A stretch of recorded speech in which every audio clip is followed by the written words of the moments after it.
No, I had to. You're back. hell yeah. Welcome back, brother. How you doing, Oh, bro? yeah. Hello, everybody.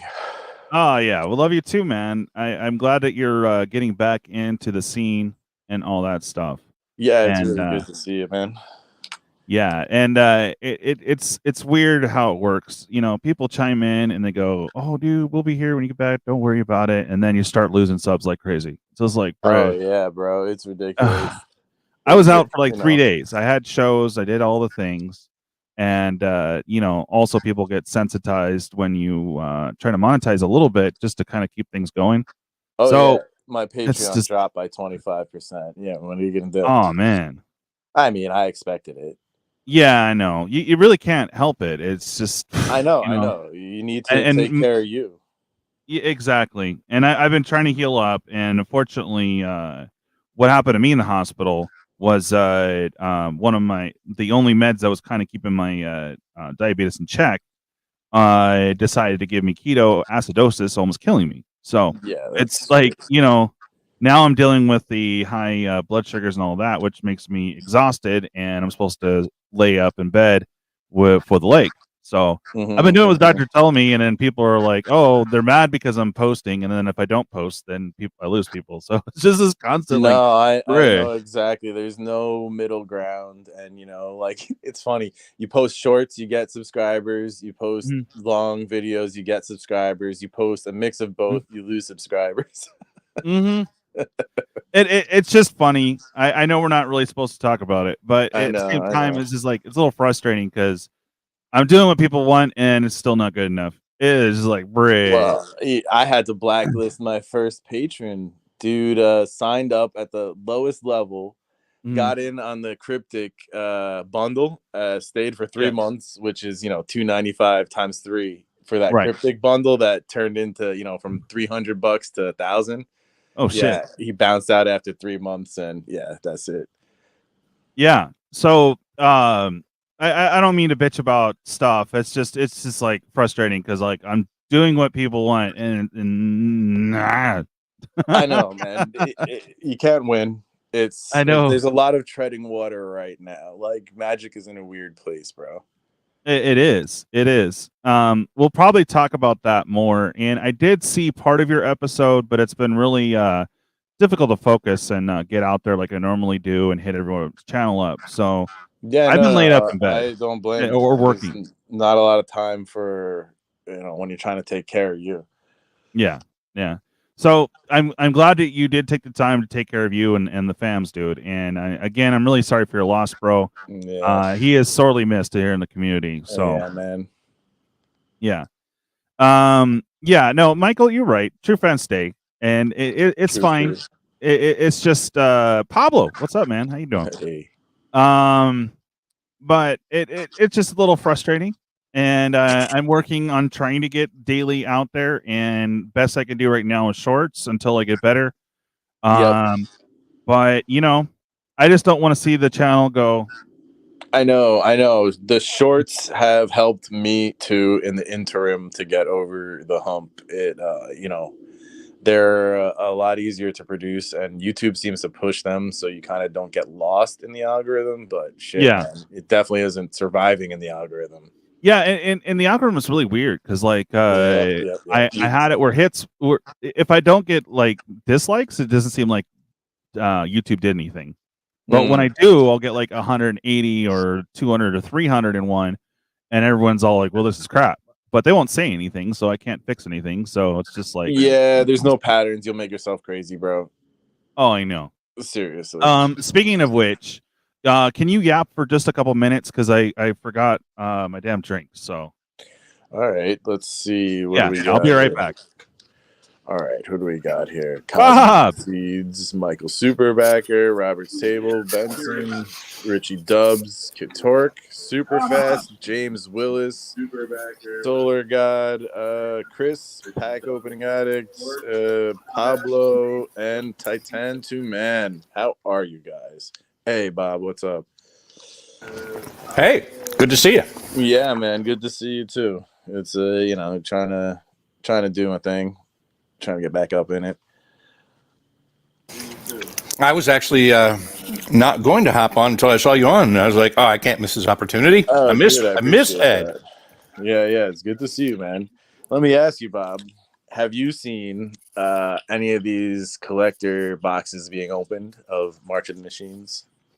No, is that like the new hotness? Oh, it just started, and let me literally tell you, I'm not too impressed with these multiverse legends. The Kaladesh border, please, and the Amonkhet border are well. First, they can come in non-foil, and second, it's not like the original masterpieces, so it's like knockoff masterpieces.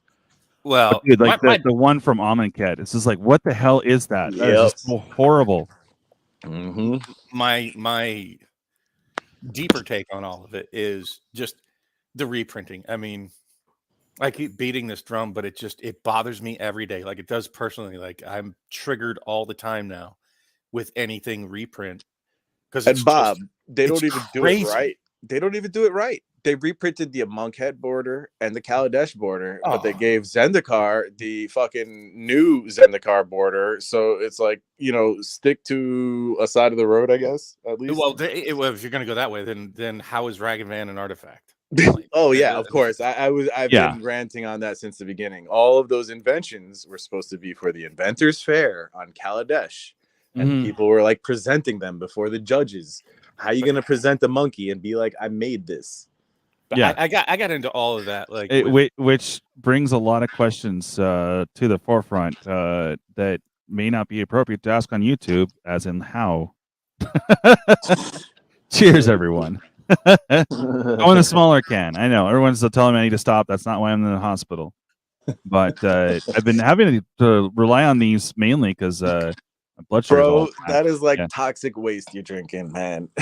Cheers on that. Well, not that I'm drinking any better right now. No, I have to do like the sugar-free crap now, so it's just like even more toxic. So awesome. Oh yeah. Anywho, so before we get into that, let's take that to the open forum. I wanted to see if there was any cards that. Oh, look at Bob trying to get everyone triggered right now. I'll be right back. Hold on a second, guys.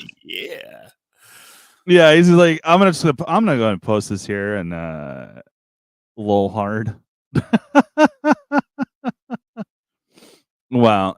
So let's hi to some people. I got my sippy sip, so we're good. Cosmic C, it's good to see you. Michael Superbacker, Robert's Table, good to see you. Benson, what is good? Richie Dubs, K Torque, super fast. James Willis, nice to see y'all. Solar God with a woo squirrel, obviously, and Pablo, good to see you, bud. Thanks for coming to hang out. Tai Chu Man, good to have you back, brother. Hell yeah. And Chris Walker, what is good? What is good? All right. So today I just kind of want to talk about some of the stuff that we missed from last week. I think it's all spoiled now, right, Bob? Honestly, I don't know. And part of what I was going to get into tonight, especially with Ed, is that I'm so sick of being negative. I mean, Savannah Lyons even said, I don't remember where I was the other day. Maybe it was on Ed's stream. And he was like, don't be so grumpy, Bob. And, if I feel that they're killing the game, I get slightly protective of it because I want it to be around for years and years. Yeah. And I feel like they're cashing in for a very short-term game. So what I've been trying to focus on, and even today, I played Commander Raids today just at lunch break. Yeah. With Pat, just to have some fun with it, right? And I'm trying to do the pre-release kit 4-player free-for-all. I've been talking with Brody about that a little bit behind the scenes to go do that. And I'm working with some other content creators about that today. And I just, you know what? I've said it before, and I want to get back to it. Find your magic happy, because happy, I don't think is going to be in the financial environment for Magic for a very long time. Like this whole, I think it's sort of like a dead cat bounce. I wouldn't pay attention to the gains that we've seen in some of the products lately. At some point, people are going to pull their money out. Rudy's freaking out and calling bottoms and saying things are coming back and stuff. He needs to take a little breather. It's not that intense of a gain right now. It's more of like a stopping of sinking, Yeah. I've been trying to enjoy the thing more also, by the way, Bob, instead of being so cynical. I'm trying, man. It's tough. And the way I'm going to do that is through play. You know what I mean? Like, I got you. I just bought 4 of the. I had no intention of buying really any March of the Machine, but I bought 4 of the pre-release kits because a long time ago, we didn't record it, so it wasn't anywhere you can find on the YouTubes. I don't know if you're familiar with Bobby Z. He's the one that organized Jake and Joel's. He used to be pretty active over here, but Jake and Joel have been keeping him way busy, so I haven't seen him in ages. I'm sure he's doing his thing, but anyways, he organized it, and it was me, him, my channel partner Matt, and I don't remember who the other person was, but we played. Actually, I think we did it a couple of times.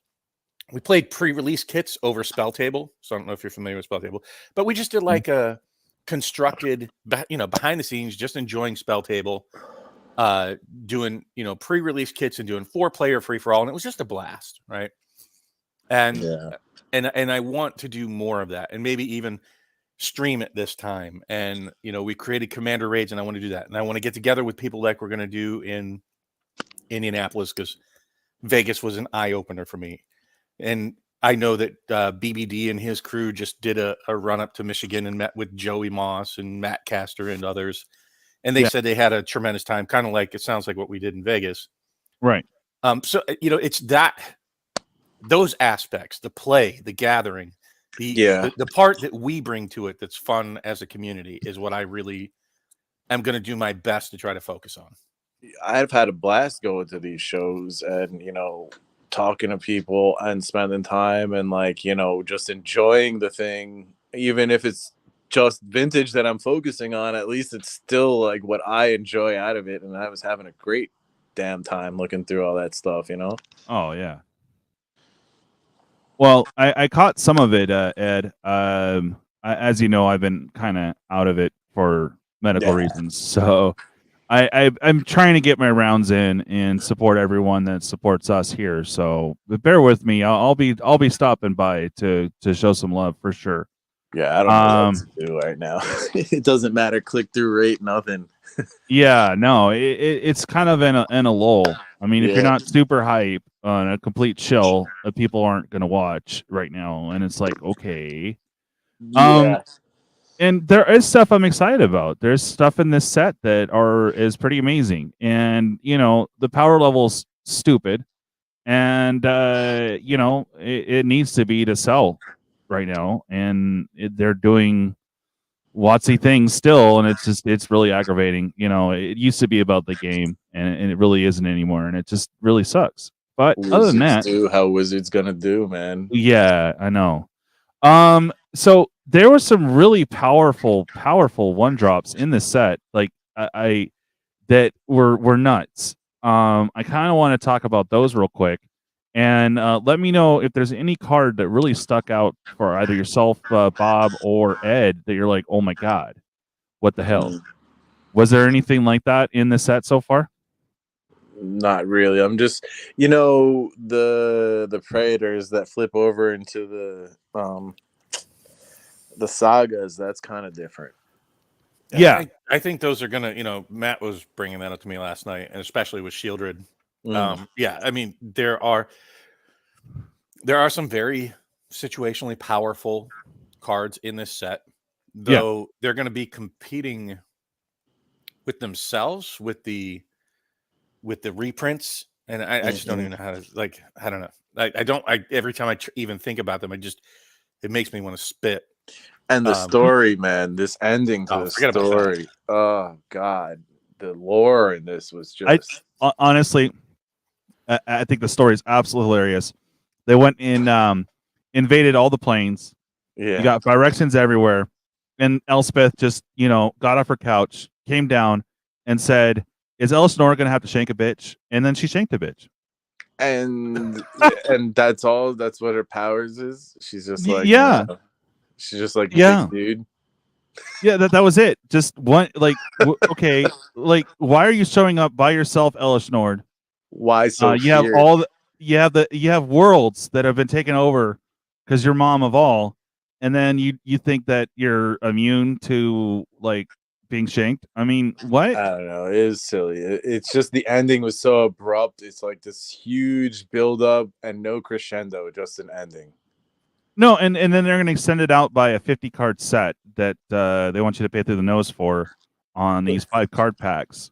And it just seems weird. I'm just not interested that much in going nuts after it. Like, I like surprisingly Phyrexia All Will Be One much more than this coming up, which is weird. And I don't even like it that much, but I more than this. I think Phyrexia All Will Be One is funny because when I look back over the past few years, the winter sets have just really been, I think, kind of like their top shelf for standard, right? Mm. Yeah. When you look at Phyrexia All Will Be One, Kamigawa, Kaldheim. When you look back at Kaldheim, dude, that really good set. Yeah, it's like Kamigawa, like it's crazy. Everything's upside down, man. Yeah, I hear. Look, Dominaria Remastered isn't growing. Like, what's that about? That's ridiculous. What do you mean it's not growing? I think it should be going up. This is a good set, man. No, Dominaria Remastered. Dude, it's the problem with the reprints. You're but that's what I'm saying. That's what I'm saying. It's ridiculous. It should be, Dude, I was shocked. Because of the environment. I hadn't looked at Yawgmoth in it's probably a couple of months. Low things have it's gotten. like $15. Yeah, that used to be what, a $40-$50 card, some ridiculous at least at its height. Urza's like sub 20. Come on, guys. 20. Cynthia Williams says if a card is over $30, they're not doing their job. No, she never said that. Well, it's essentially what she said. It was brought up. I could pull it up, man. Are you talking about during the fireside chat? During the fireside, yes. No, she wasn't talking about cards. What she said was if a set goes up after release, significantly after release, then they haven't done their job, which essentially just basically said F you sealed collectors. Like, we're going to print and print and print so that sets don't go up. Boxes, prices don't go up. So literally, they just said, we don't want that part of the market, period, which is kind of bizarre because that's probably the part of the market that buys the most boxes. Yeah. So I'm like, with a that's a weird take on it. We don't want you. Well, okay, cool. So I don't think that's quite hit yet. I think that people are way too short-sighted, and when you say something, they expect it to immediately happen. I think a lot of the ripples of a lot of this stuff, WotC takes a long time to turn, but then so does the audience as well, right? So there's a lot of people that are just quietly dipping out. They don't want to panic sell. The quiet people with the big money, you're not hearing. They're not here on YouTube talking about it, right? They're just dipping out. Oh yeah, and they're slowly liquidating their huge monstrous collections that have been put together over 30 years are coming apart. And why? Okay, I'm curious about this damn dirty rabbit. Is it a rabbit? Bob, you see that box collection that came to market recently? No. There was an Arabian Nights box in it. Really? Yeah, people with items like that are coming to market. Like, that says how much loss of faith there is. Well, do you watch Alpha? Do you watch Alpha Hoarder? I think is what his name is.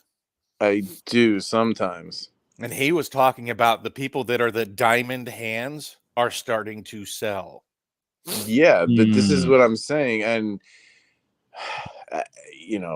that's a bad litmus test, folks. Short-sighted people want the cards to be 15 cents a piece, in the temporary. Yay, you got your cards. Congratulations. Now the game is going to die. Good for you. Yeah. Now, and people don't want to hear it at all. And I get that. What is the name of the card, Brian? I'm looking for it. What is the dirty rabbit? Does anybody know? I have no idea what this dirty rabbit is. I so don't care. Like, this is just another part that they're getting wrong and not fixing with the too many sets too close together. I don't even know all the cards in Phyrexia All Will Be One yet, let alone begin to wrap my head around March of Machines. For real. And how are you supposed to master how to play with the cards? And the only set that was like on my radar, they've really kind of deflated my tires. That's Lord of the Rings, which I've been looking forward to, you all know, for a couple of years. And they've managed to kill that. Commander Masters is almost a joke to me. Like, you've got to be kidding. What the hell could they possibly put in the boxes short of a strictly better than OG dual land to sell the boxes at the prices that they are? I don't know, no because sense. you know the cards that they're reprinting aren't going to be ones that can handle the reprints in that set, right? Those are going to be ones that are going to crash 60%. It's a format that's and we can make people like pack opening addict happy for the short term instead of, you know, solidify the longevity of the game. Just a concept of a Commander Masters, which I had even worried about with like Commander Legends, but they introduced new Commander cards, which is cool. But a Commander reprint set, if you want to find a format that is most sensitive to like reprints, Commander's it. Yeah. Most of the cards you need one of. I was what about do you to think say, the you don't price need is going to play sets be? in Commander. What do you think is going to happen to the Dragon unless it's like stupid rare, like the dragons out of Baldur's Gate, which that will piss people off. 1 in 40 boxes. You know, yeah, that's people be like, ridiculous. why bother reprinting it at all? My fear for Lord of the Rings is that the only chase is going to be the One Ring and the other rings and nothing else. Really? Because if you think about it, we've seen that, you know, the One Ring is like the Tabernacles and Dominaria United, you know, or like, I don't know. You can't keep a set alive on just a small amount of things being in the boxes. You know what I mean? Like, you got to have more meat than that. Well, there's a couple cards that the other thing that bothers me with like Lord of the Rings is it's supposed to be for modern. All we've really seen is possible new staples for Commander, not so much for modern. There was like 2 or 3 cards that were previewed, and I'm not a modern player, so I really don't know what the hell I'm talking about. But you know, I know kind of what goes in modern, and I'm not seeing it. I saw like 2 or 3 cards. That's it. I see probably 3 or 4 cards in this set alone that is more than what I saw in the previews of. I mean, I know it's not preview season or anything. Okay, well, in Placid, what color is it, Brian?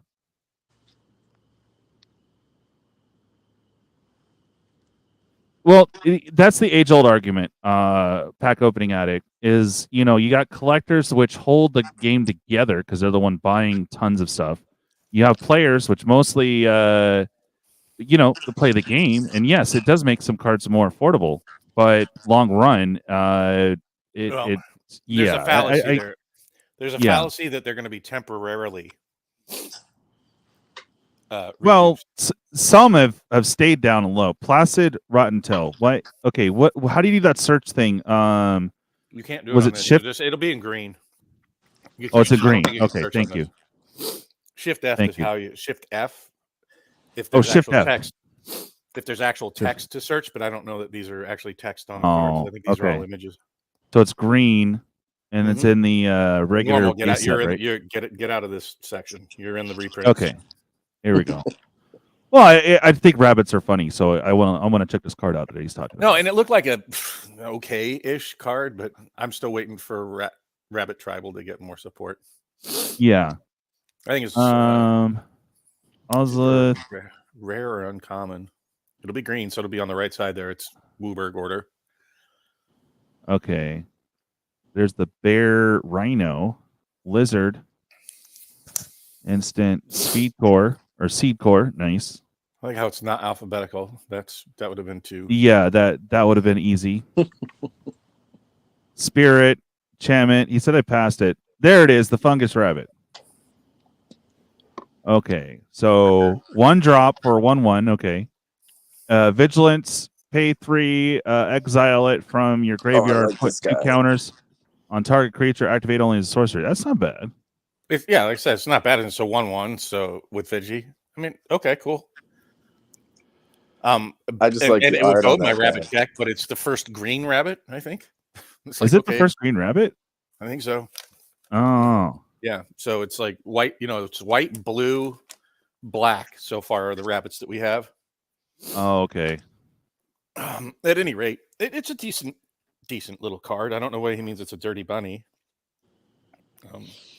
Yeah, I'm a little lost on the reference there. I like the art on that. It's It's a fungus. It is cool. That's cool. Yeah. Definitely cool. Okay, cool. It actually is one of my, just This kind of rabbit favorite ate flavor too many cards. mushrooms, bro. Cool. I mean, as far as like regular cards, the front side of the Italian, I don't care about the 11. The Italian, right? We talked about that toxic, one. The front side, and then bouncing it as much as I possibly can. Just get value out of that if I'm playing 4-player, competitive EDH. But I don't know. The set, like I said it before. I stick to it. I think it's just very meh for a set. It doesn't excite me. I think the reprints, if they make them meaningful, and it said there's going to be like one of the reprint in every set pack, is that right? And like 3 in every collector pack? My god, I watched one of these and did reaction, and it is way too many of those reprint cards. It's like 2 Say in it a ain't pack. so, Ed. Say it ain't so. It's like 2 in a pack, bro. It's not even like 1. It's more like 2. And these prices, 1 in most of them, 2 in like half of them. Let's talk about like recovery of packs be open. Actually, this is collector pack, so maybe they toned it down, but I don't know, bro. It's funny because I hear people when they talk about like cards recovering from reprints, they look at something as absurd as Mana Crypt, right? Which is it's Birds of Paradise Alpha, bro. That's the example. No, even more so, even more recent. Let's talk about things that just like took nosedives that aren't Mana Crypt. You know what I mean? Like how about Soul Ring? Spitting? Dude, I get you, Brian. That's funny. How about like the Imperial Seals, and let's go even one more. Let's go with the fetch lands. Look at what they came out of Modern Horizons 6. One more reprint in Ren and 6, and that's it. I don't know, man. Oh, I don't think. How about reprint Cavern of Souls, which has habitually been over 50 one more time for Cavern of Souls. What about Force of Will? I mean, how many times can they Will continue? 2 more times, and it's a $30 card. You see where I'm going with that, right? And what do you think is going to happen to all of those, commander cards? Yeah, but let's make them all available forever because everybody's entitled to have the cards. Let's for not free. go there. I'm talking about the work one for nothing anymore. You're just entitled to it. I'm talking about like the deflecting swats and the rolling the Rollick. The Deadly Rollick. Yeah, bro, all those cards don't out of put those in Commander Masters. I don't know where else they're gonna put it. No, they're going to put them in there. I think we already know that. And like that has to be. But what do you think's going to happen to those prices? What do you think's going to happen to those prices when it hits it? Freaking half. And what do you think's going to happen to the elementals out of Modern Horizon 2 as soon as they reprint those meaningfully? But like all these cards just can't handle we're making it cheap so that everybody can get it, Bob, right? But you know what? You don't think about the stores that are buying this stuff on buy list and then they get chopped off at the knees. Dude, forget about that. Let's talk about even a wider scope than that. How fun is it? And like the example, perfect example, even though you said it was a $15 box, right? But I could tell by the emotion on your face when you opened your Dominaria United, and now if there had been a bunch of $50 hits in there that you pulled, you'd have been far more excited, right? Of course. It was just like, man, I was just doing it by rote when I was going through that. It was really that bad. Right. Now Matt, imagine the difference in emotion had that been, even box value or slightly above it. But I think everybody's going to start experiencing this with their box openings, where it's not a 10% loss like you on a bad box and a 10% gain on a good box, like it was traditionally. They have made the extreme examples being 150%, not like 500%. Where you get some numbered awesome card. And I mean, on this channel alone, like I would participated. I was like, hey, let's help out. Louis over at Kitchen Table, and and we all bought Baldur's Gate boxes. My box, the value was like $21 that I paid for a $95. I think I had 40 plus. Yeah. Okay, that's a 75+% loss, right? Jeez. That just feels bad.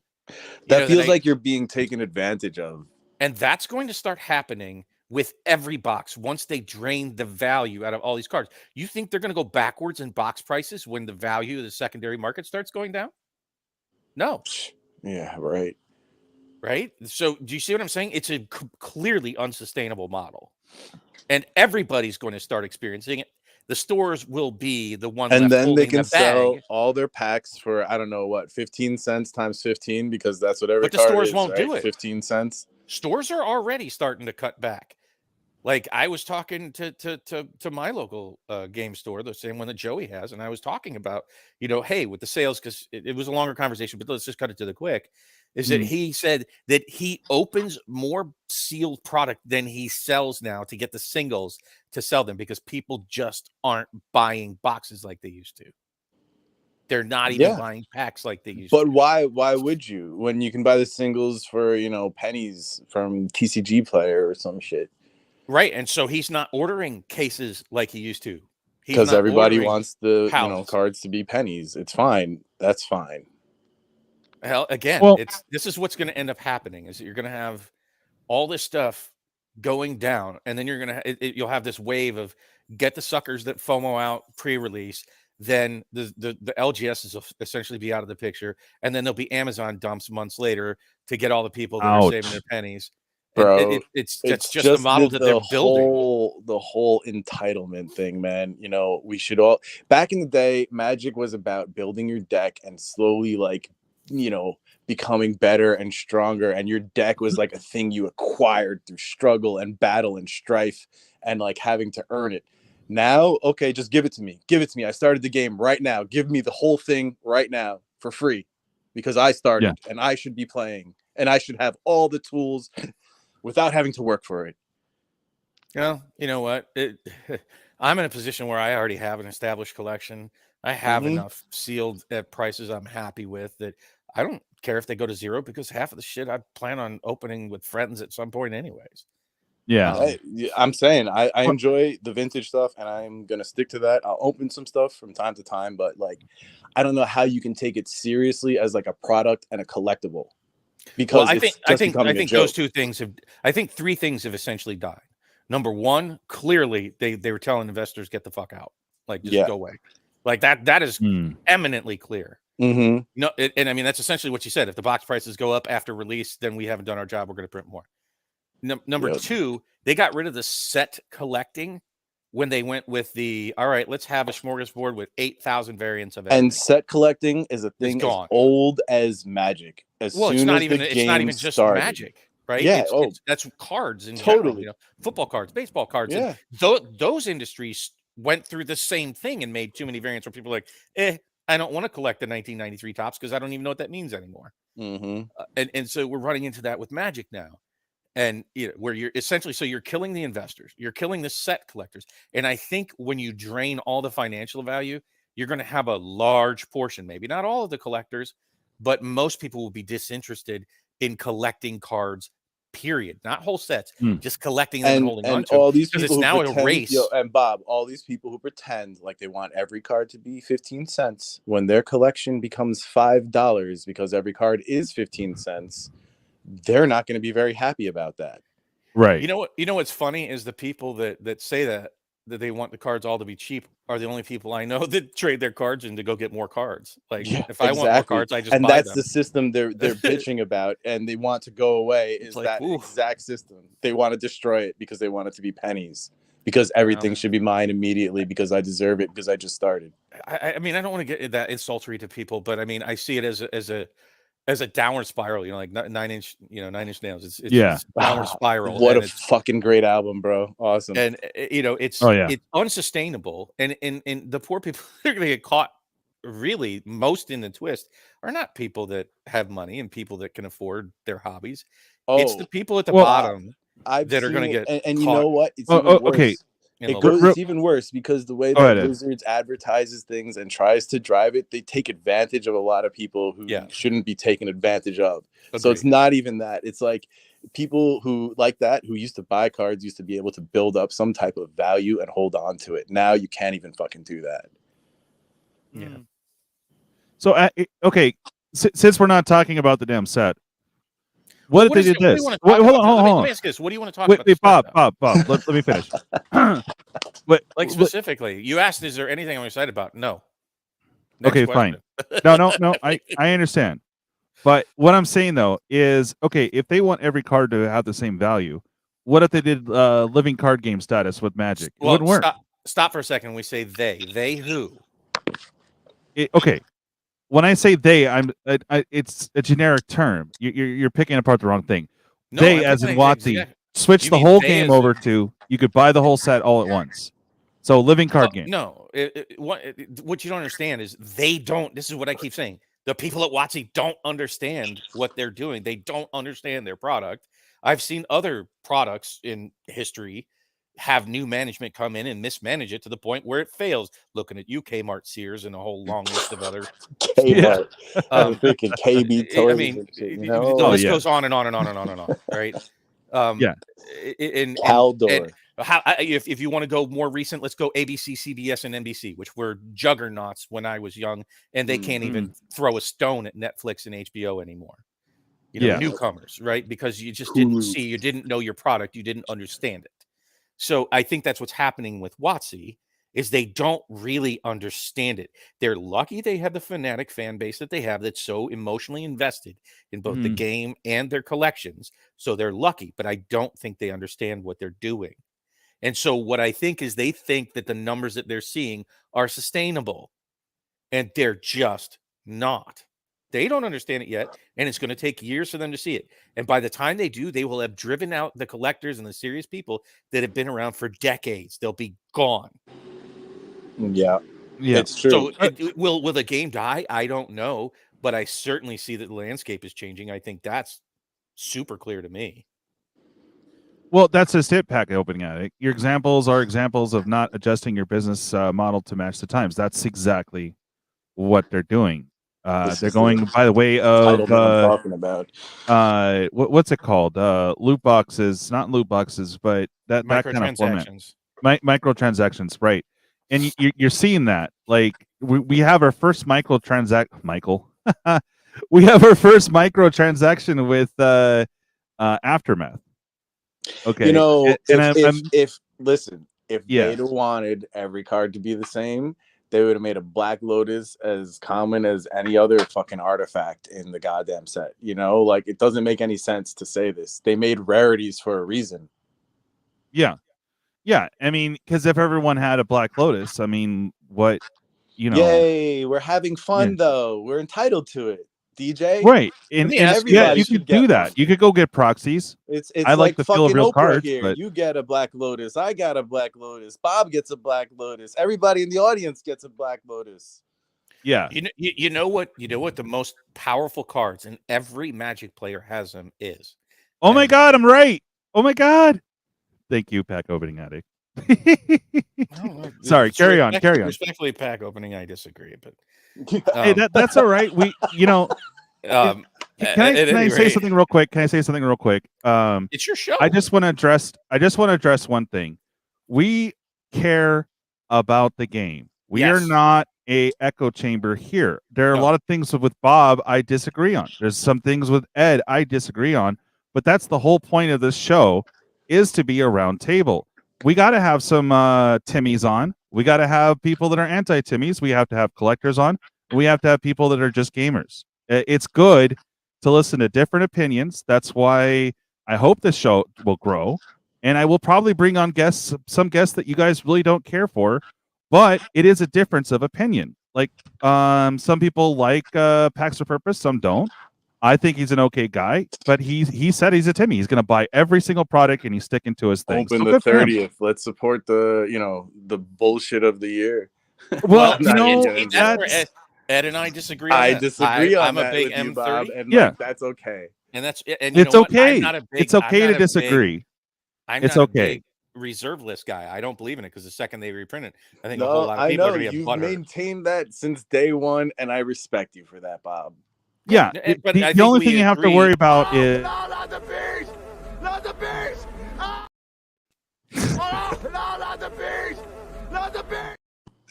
No, I was trying to get Carl, and I clicked. I agree that we need to have differing opinions, and I think that we. I try to, even if I don't agree with people in the audience, I try my best to respect their positions, and I try to have sympathy for people in the audience. And if they don't agree with me, same towards you, Bob.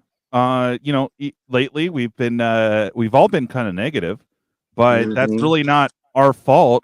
I report on what's going on. Right. I have been like to trying talk about what's going so on. hard to be positive and open stuff. I have videos that you guys haven't even seen yet that I recorded. I've been trying to open stuff and enjoy product, and it's just I'm trying, guys. Like, what can I say? I've loved this fucking thing. I do have to since pause you guys for a moment, and this is what they're doing to it. You know, like that's it's not fun. It's not fun, but we do have a request, and sometimes you just have to say Coral. So I'm going to interrupt you real quick, just because we had a request from the audience. Coral! Coral! Coral! Coral! Right, all 4 Carls. There you go. Carry on, Bob. I'm sorry. You know, look, I think we disagree on a lot of things, but I think universally, or at least mostly, the larger audience would agree they don't want their cards to be worth 15 cents every card. Think about it. Now, some cards you want. It's funny because you want it to be 15 cents when you buy it, but you want it to be $150,000. Yeah, exactly. Right? They want it to be 15 cents until they get what they fucking want. It's you get Welcome, what you Marty. ask for. You know, like that's it. And that's what makes the game different from living card games.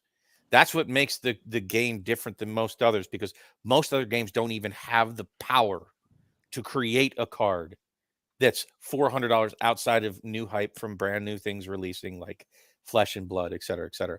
But over time, over 30 years, it's very hard to produce a card that can command $100 right out of a pack, a normal card. And what they're doing is they're going to trash that ability, no matter how. Because I mean, look at some of these cards. If you look at a tally, like if you look at a 7 casting cost that just goes and gets, a card for free out of every player's library and puts it on the battlefield, including your own. I mean, that is so ultra broken in terms of like, look at Shivan Dragon. Can't even touch the power of that thing, right? No. And it's like 1 mana more, right? So it's like. But is anybody screaming, oh, this is $100 card? No, they're not. No. The most powerful plus the cards, lost tally they printed to death in promos and all kinds of crap. And he is a beast if you've ever had to face him in Commander. Oh yeah, it's like, I've used him. He's awesome. It's just broken. At any rate, the most powerful cards in Magic are printed the most often, and everybody has them, and nobody's excited to get them. Yeah, you know what they are? Freaking how many counter spells and lightning bolts are out there? You're thinking too broad already. You're thinking actually too narrow, too specific. Basic lands. Yeah. Oh, yeah. You laugh. It's true. But basic lands are the strongest cards that everybody owns, because guess what? A tally doesn't do shit without basic lands. And you can say, oh, you'll put in the non-basic lands. Sure. The point is, if basic lands were very rare to get, they would be ungodly expensive. Yeah, it's what you need to cast everything else. But nobody cares, and they're super powerful when you think about it. And that's why you can go and get them for free. They're literally free. Right. So you get super powerful cards, but you don't care about them, and you don't care about the reprints because they're worthless. Yeah. Nobody gets excited about a Soul Ring anymore, which is one of the most busted cards out there. Speaking of which, was it Lightning Greaves? What the hell? They're in like almost every precon, and they're like $11 right now. They're not in every precon. They're in very few, actually. Well, they select, but I mean, if you bought the 5-pack or whatever, the set every time, you'd end up with like 3 or 4 of them every commander set that comes out. They don't put it in every single one, but I'm just surprised it's $11 because they were printed in Commander Legends and Baldur's Gate, and they were pretty frequent. It's just weird that they're that much to me. Anyway. When you say they were printed in Commander Legends, be very specific about that, because they weren't in the base set. And it was in the collectors. Right. It was Swiftfoot boots, if I remember correctly. Not Lightning Greaves. Probably right. Yeah. But I remember seeing them reprinted. No, Lightning Greaves have not been printed that often. I think you're confusing it with Swiftfoot boots. Maybe Double Masters. But and they're not in that many precons either, which is why, it's kind of like, another super, like, if you want a card that should be stupidly expensive, Skull Clamp should be, for sure. But they're printing it into the ground. Wayfarer's Bauble used to command a little bit of a price. Look at Mishra's Bauble. There we go. There's a card that's perfect. Yeah, but example. Bob, an uncommon or a common from back in the day versus print runs from nowadays, it's entire different worlds. Oh, sure. No, I agree with you. And I think ultimately, way down the road, people will realize that, like, and you and I agree on this point, that the old cards, there are just so many of them, right? And they're getting traded out. So ultimately, any old cards, just because they're old and rare, should command some sort of premium. It's gonna be like the percentage of, like, only the top couple of percent of the actual collectible side will survive if they continue going. You know what I mean? Like, it's not going to be the whole collectible. What everybody's collecting now will survive in a world. It'd be like those. I don't know if you've seen a lot of, like, the Pokemon things because of the number that they print. There are stores that have, those 5,000 count boxes, and they have just stacked floor to ceiling full of Pokemon. Yeah, like, it's extreme what's worth something and what isn't, and it's going to stratify further if they continue. That's all.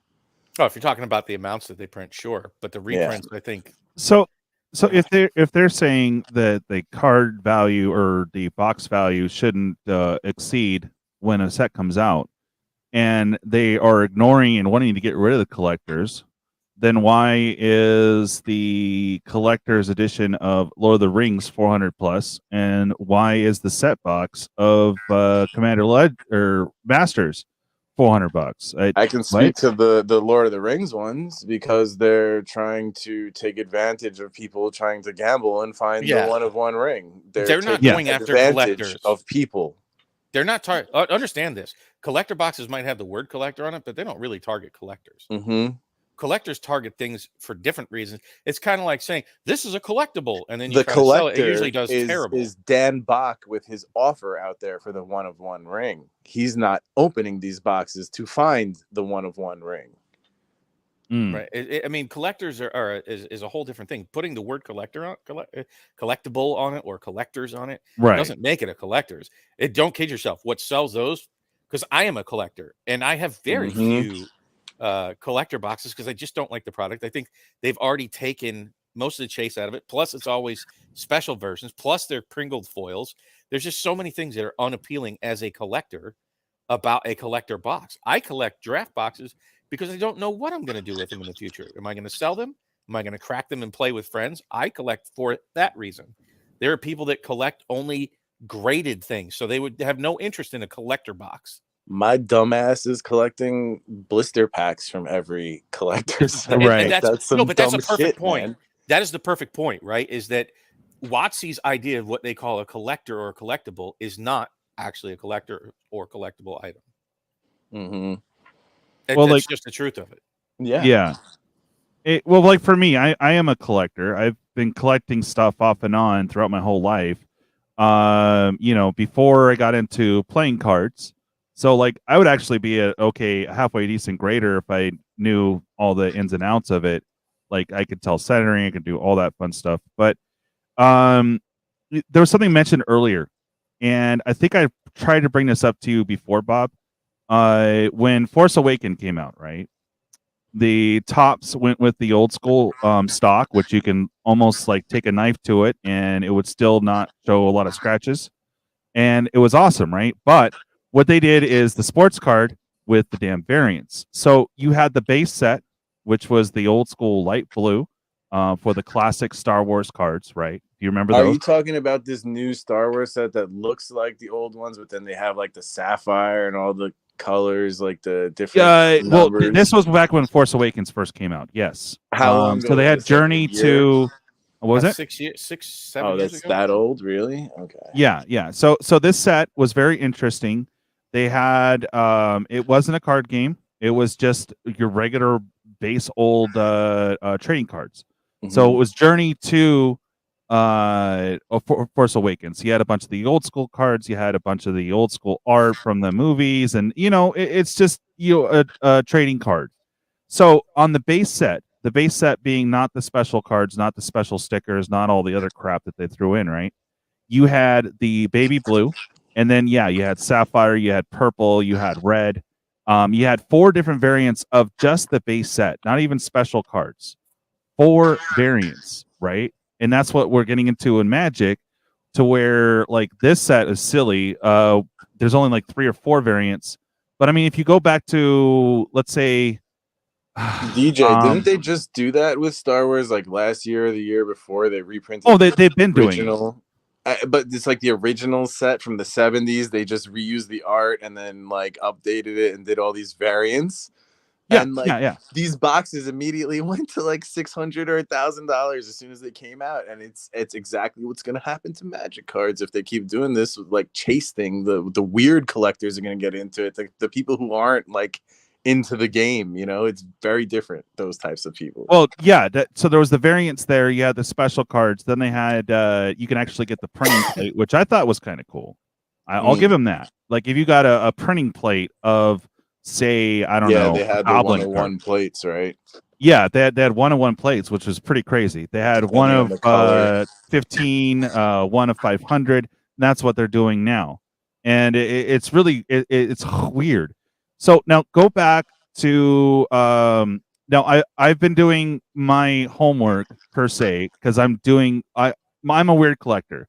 I like to have I'm a tribal player, so I like to have all my tribe available, so I could pick and choose. You know, like for example, if I'm doing a demon deck, I like to have all my demons in front of me and then make the deck from there. That's the way I play, and it takes forever because I don't have it. Bro, you weird. You collect cards involving Magic the Gathering. My dumbass collects binders and boxes and crazy shit. Yeah, you know what? You want to talk about weird boxes? I do. I love. Yeah, no, it's great. So the reason why I brought that up is because the old school variants. Okay, think about this. You had your base card, you had a foil of the base card, you had the pre-release, and then you had promo. So there's already 4 base variants right there alone. Well, let's. Can I stop you there for a second? Because hold on. You might have. You said old school. To me, old school, there are no fucking variants, right? It's just there's this card or that card. Let me rephrase. It's fine. I'll admit fault. I always do. I'm talking about just going back to let's go War of the Spark, or no. War of the Spark did add a variant. No. Let's just go to Guilds of Ravnica. Okay. So you had your base rare or base card. You had the foil. You had the pre-release of base rare or mythic, and then you had the promo with the stamp. Correct? False. Why? How am I false? Because you also had a potential 5th with a promo or different art, right? False. Okay. Correct me. Okay. You ever heard of the Mythic Edition boxes? Yes. There are cards in there that have another variant. True. You want to talk about variants? You can go back to Kamigawa. They had, the 2 different art variants, Plane Chase for Urtai, To be fair, Ed, if you want to go back that far, then let's go back. You can keep going. There's all let's go back to Fallen Empires. Yeah, the 4 of the 4 of which was terrible and people hated it back then. Antiquities, man. Isn't that the first I think time? They did. You might be right. And I don't think they had 4 of though. I think Antiquities was 4. It was for all the Urzas. All the Urza stuff. Oh, the lands. And the Mishra stuff, too. Oh, I think Strip Mine had like 4 different variants. Yep. But usually, with the exception of a couple like pre-releases like Dragons of Tarkir and Khans of Tarkir, they had some different art on the actual pre-release itself. So that would add 5 or 6. And then sometimes you get different art per set. Okay. But sometimes variants are healthy, and they're healthy even for the collectors when you have things like the Judge promos. Depends on how the variants come to be, I think. You have 2 but when you have 8 in one set, I mean, not including the promo and any other set art, but like 8+ in one set. It's I agree. That's what I call, that's the term I have created called Watsifying. Yeah, right, definitely. Okay, fair. And they're doing the same damn thing in this set with serialized cards beyond just the fact that they're reprinting things and making things just all gobbledygooked with the borders wrong and the lore is. Hey, what's up, Fish Games? But, they effed that up. But now they're Watsifying. Like one of my biggest complaints, even about Brothers War, when it very first came out, was like they didn't need 64 serialized cards in a set. I'm sorry. I said pick like 5 to 10. Okay, think about that, man. I think the last time you can say that there is an appropriate lotto was Masterpieces. Hold on. Pause for the cause, Ed. I have to do this for you because it's been a while. Variance. Okay, go ahead.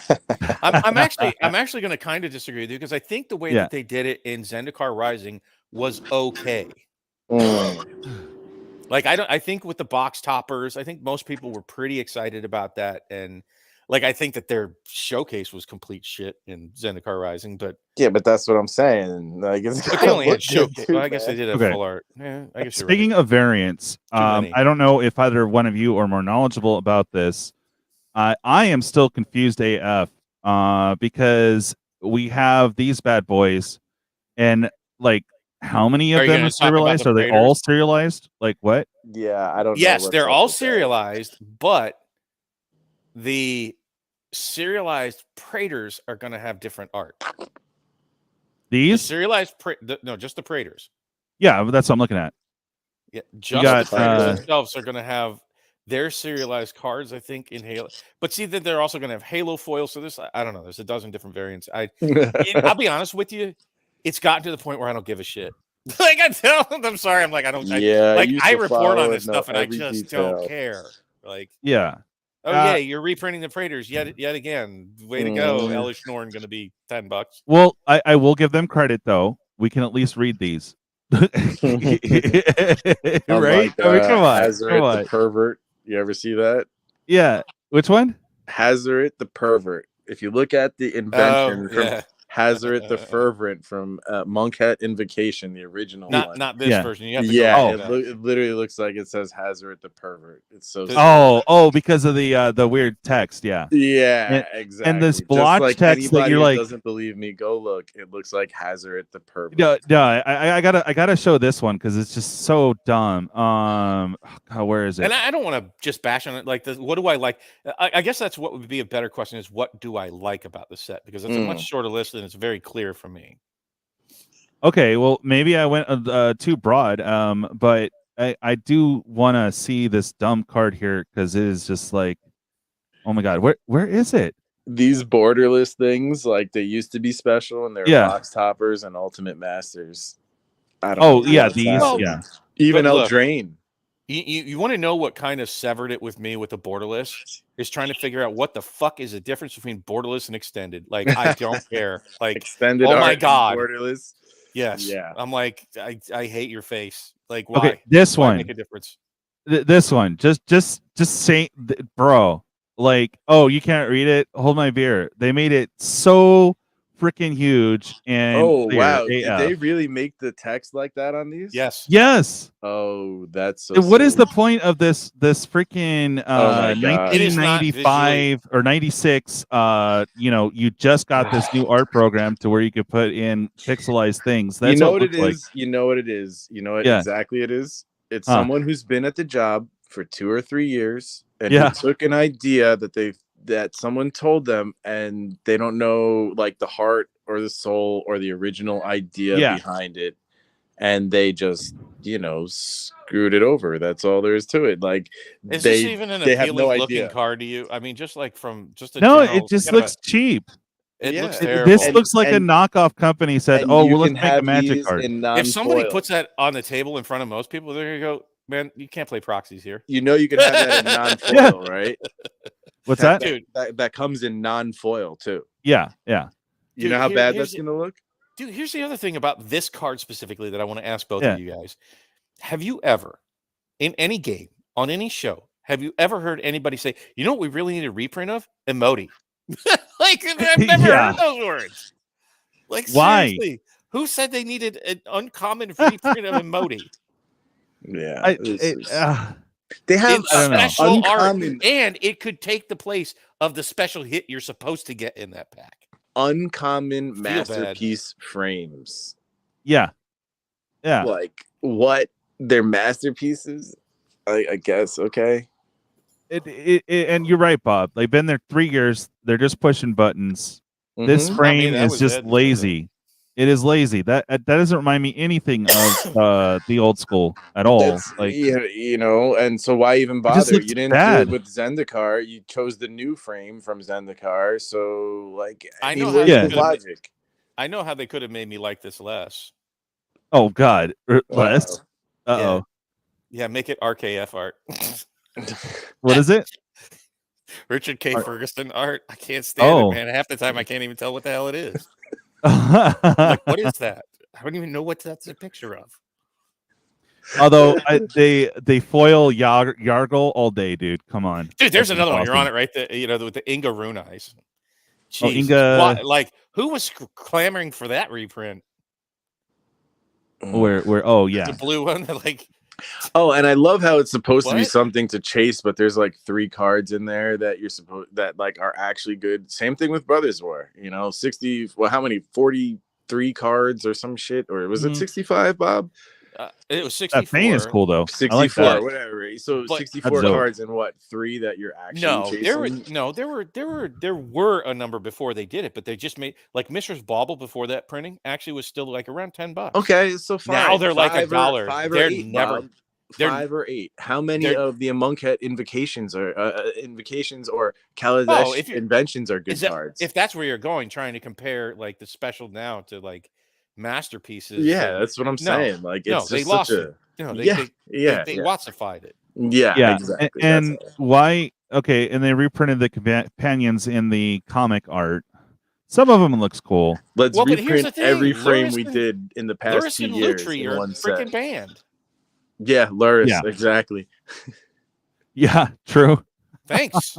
That's awesome. Yeah. Oh, look at this cool card that's just never gonna get played. Yeah, and this one I think was like $5 at one time, maybe.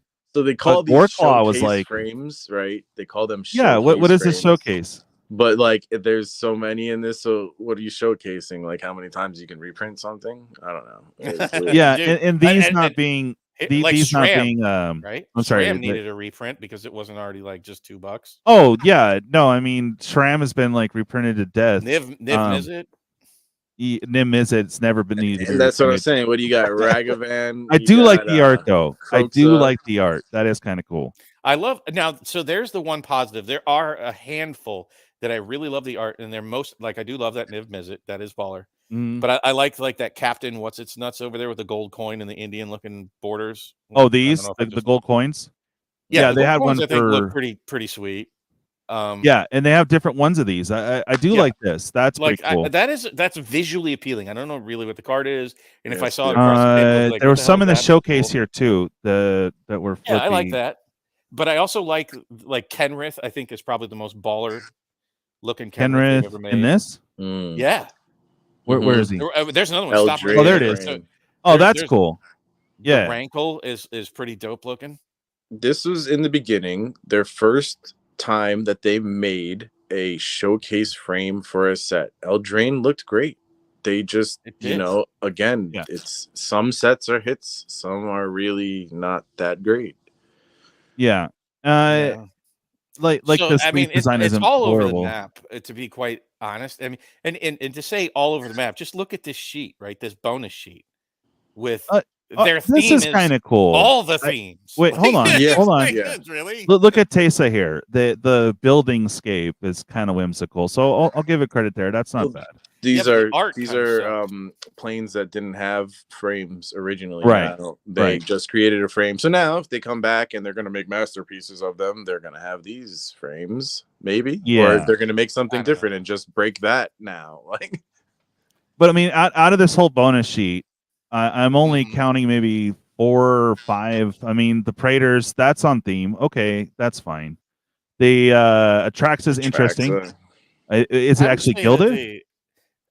the gods are on theme with the. I with bet the you it won't be gilded. It'll constellations. just be yellow freaking, you know. Why dye. the demigods again? They have Um, Croxa, which is that's a major Titan to reprint right there on the right next to Atraxa. Next to Atraxa. yeah. Oh yeah, Up, Croxa. he's by himself. Yeah.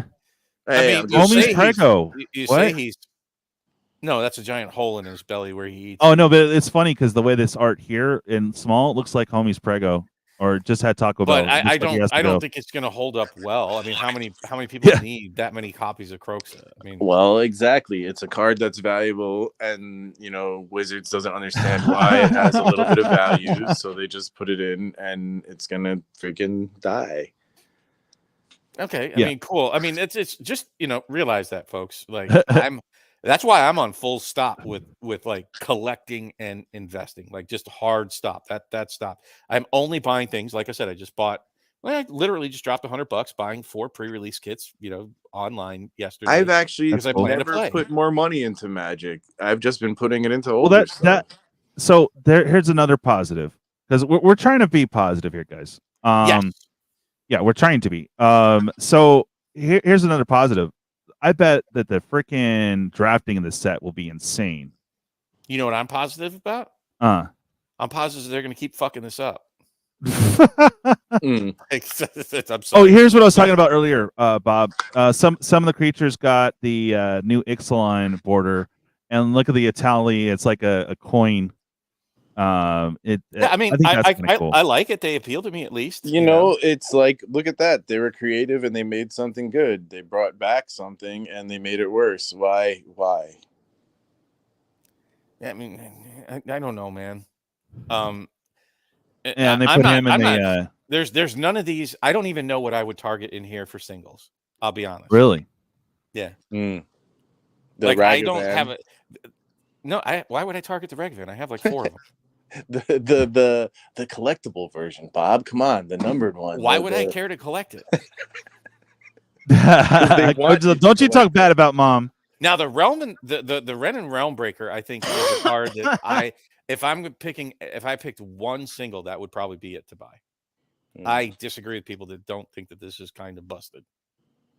Yeah, well, there's a lot of busted cards in here. I was hoping to talk a little bit more about that. Planeswalkers and add an ability to them now. That's kind of. Oh yeah, what was the name of that card? Because I just saw Enchant Planeswalker. I didn't really. There's get a few of to read them. There's not just one. There's a cycle, one of every color. Okay, so I need to scroll all the way up to the top, and the stupid ad. And I want to say they're uncommon. Yeah, I was gonna say they're either uncommon or common. Okay. What is the name of one? The thing I don't really like about that, though, is I really don't want to see more Planeswalkers in Commander. They did War of the Spark. Yeah. Poopy. Well, that's also what killed all the Planeswalkers. There's not as many, and people don't put a lot of value because you can easily like kill it for like. If you're gonna put shit in to get rid of it, right? Like you have to counterbalance things. And I get that. I have the chat. cycle. What is a name of one of them, please, so I know what to look for. I have the I don't know the original name of those the Enchant Planeswalkers. I have all the original 5 Planeswalkers from Lorwyn graded because I thought it was so cool when it came out. And I think that fox that cat cleric art is pretty sweet. I'm trying to be positive here. Like I think it's pretty sweet looking. The mushroom rabbit's cool, yeah. Like there's so much I think. Plus, you just replace the P with the F, and it's just amazing. Here's the thing, as Brian was saying earlier, where Magic is I think they're kind of at a fork in the roads, and I think that they could do so many amazing things right now, and they could turn the ship around. And I think the first place I would start, and I'm not even joking, I would, if I was in charge of WotC and I could only make one thing happen, I would say make a popular anime just like Arcane did. That would be my very first step. A Naruto Secret Lair or a set would do so well. Do that. I want to see Ninja Scroll. Let's go. Oh no! You want to go on deep tracks? Give me an Evangelion freaking or a Cowboy Bebop. All right. Set, all right. You want to go? Oh, I'm just saying something that'll do well. I wasn't talking about a set. Well. I was talking about just marketing to the mass media, getting out there in different ways. That's where I'd start. I would actually start there. Then I would really look at, get some strategists, real strategists that can get in there and tell you how to, successfully maintain a profitable CCG. Bob, imagine the saturation of a Dragon Ball Z Secret Lair. it would be ridiculous. Oh God, They would never do it. they would never do it. They would never license. get the license. I don't think. Yeah. Well, here's honestly, I'm not that big on anime, but I think it would be the right. Enchant creature, enchant land. I would honestly, if I'm looking at sets, the very first set I would want to see is a Willy Wonka set. Yeah, put in the I chase. saw you saying that. That's awesome, man. Put in the chase with the golden ticket. Like make 5 of 5. Capitalize on that, and the next set after that, I'd probably, for me personally, I think Disney owns it, so there's no chance in hell they'll get the IP. But Alice in Wonderland, because I think it would just lend itself well. Well, especially with Lorcana coming out, it's not going to happen. They're going to save it for their own game. But I think everybody loves that, like, through the looking glass sort of vibe. I think that's what was so attractive about Eldraine originally. Yeah. And it was successful. It's a hugely successful. And it's remembered fondly, of course. So they're going to revisit it later this year and fuck it up. And when you think about Eldraine, it was really kind of a fucked up set because they had to ban most of the really baller cards right out. Oh yeah, which one? Oh god, cut off at the knees right as it was taking like a major upswing. That's funny. Oh, Pac actually agreed with you. Okay, cool. I'm not sure what you agree with me about, but I'm glad I say some things that make sense to you. Yeah, it's just funny. But I think he's agreeing with you with the reaching out into the market with their own IP. Yeah. Yes. Own your own IP. Come on. You guys have a thick lore that you guys have been jacking and messing with because you've been lazy for some reason. But here's the thing. They even have bits and pieces. Hold on. Real quick, DJ. I gotta go. Oh shit. Okay, let me key you out. I have to. It's been too long. Even though you got an intro too. No, there you go, buddy. There you go. Now you want to get nuts? Come on, let's get nuts. Yes, let's get a little nuts. Pleasure having you back. Honestly, we all love the game, man. And yes, I'm glad to have been back. Oh, we're glad to have you back, man. I hope next Thursday will be a little more. Well, I don't know. We've had fun. That's all that matters. We've been discussing about something we like. I didn't have a bad time. Yeah. Well, that's a glowing review. I didn't have a bad time. Yeah, I'm saying, man. Like Bleach. There you go. I'll talk to you soon. Have a great night. I can see Ed on a date, and she goes, "Was it good for you?" I didn't have a bad time. Oh God! Awesome. Fucking Bob. Right. We'll have to do lunch, Ed. Yeah. I'll be supporting in the comments. I'll be lurking. All right, brother. All right. Peace. But part of what I was saying before with the anime is they already have bits and pieces. So let me ask you: did you see the anime short clip that they played for Kamigawa? Oh yeah. What'd you think of it? It wasn't bad. Like, wasn't bad. What are you, Ed? What? I thought it was pretty dope. Like, well, some of it was. I do when I think Kamigawa, I think the music video where it was like they could have animated it instead of it being the kind of origami. I get the artisticness of it, but like when they're talking to each other, it's like what? They had animated 3D parts of Kamigawa. Oh yeah, just parts.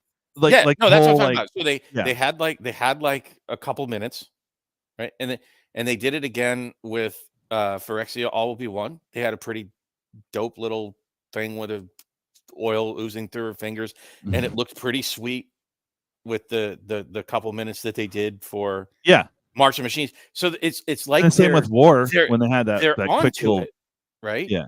They have bits and pieces, so we know that they could do the quality, and we know that we like the little teasers that they do.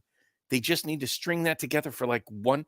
Just start with a feature length. Don't have to even make it as grand as like a series like Arcane was with 8 hours of recorded footage. Just take those as your framework and start filling in scenes and piece that together and tell the story on Netflix, or even if you just put it on your own channel out on YouTube. It's not like you have to pay for it. Just put it out there. And I think that would go a long way towards endearing themselves, especially to even a bunch of folks that don't play Magic, that could get them into Magic.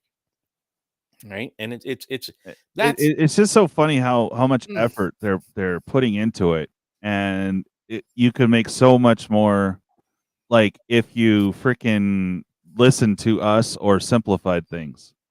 Because I mean, and think of like how much money you would save if you went to TSR, right? Like TSR was amazing. It was one box.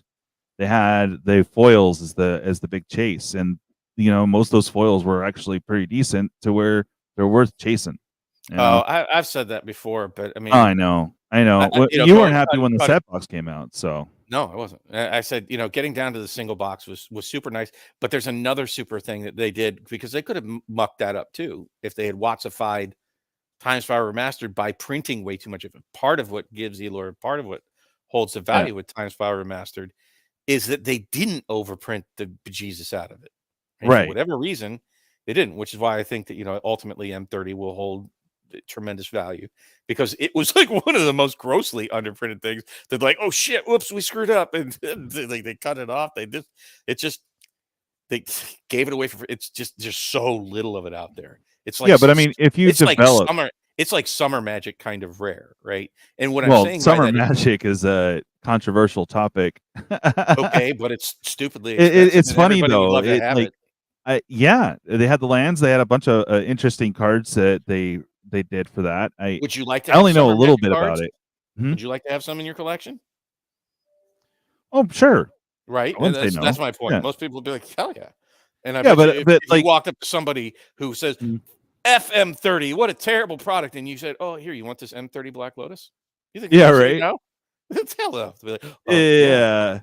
Like, it's especially if they're not on stream or, in somebody's channel trying to bash it, and like if you were just like, hey, if you're at the LGS and hey, I just opened this and don't really want it, you want this black, dude, get real. So at any rate, I think that Magic has all the potential in the world. I think the direction that they're going right now is just, it just screams danger to me. It's like very troublesome. Yeah, no, I agree. They have us going so many different directions, and it's just so.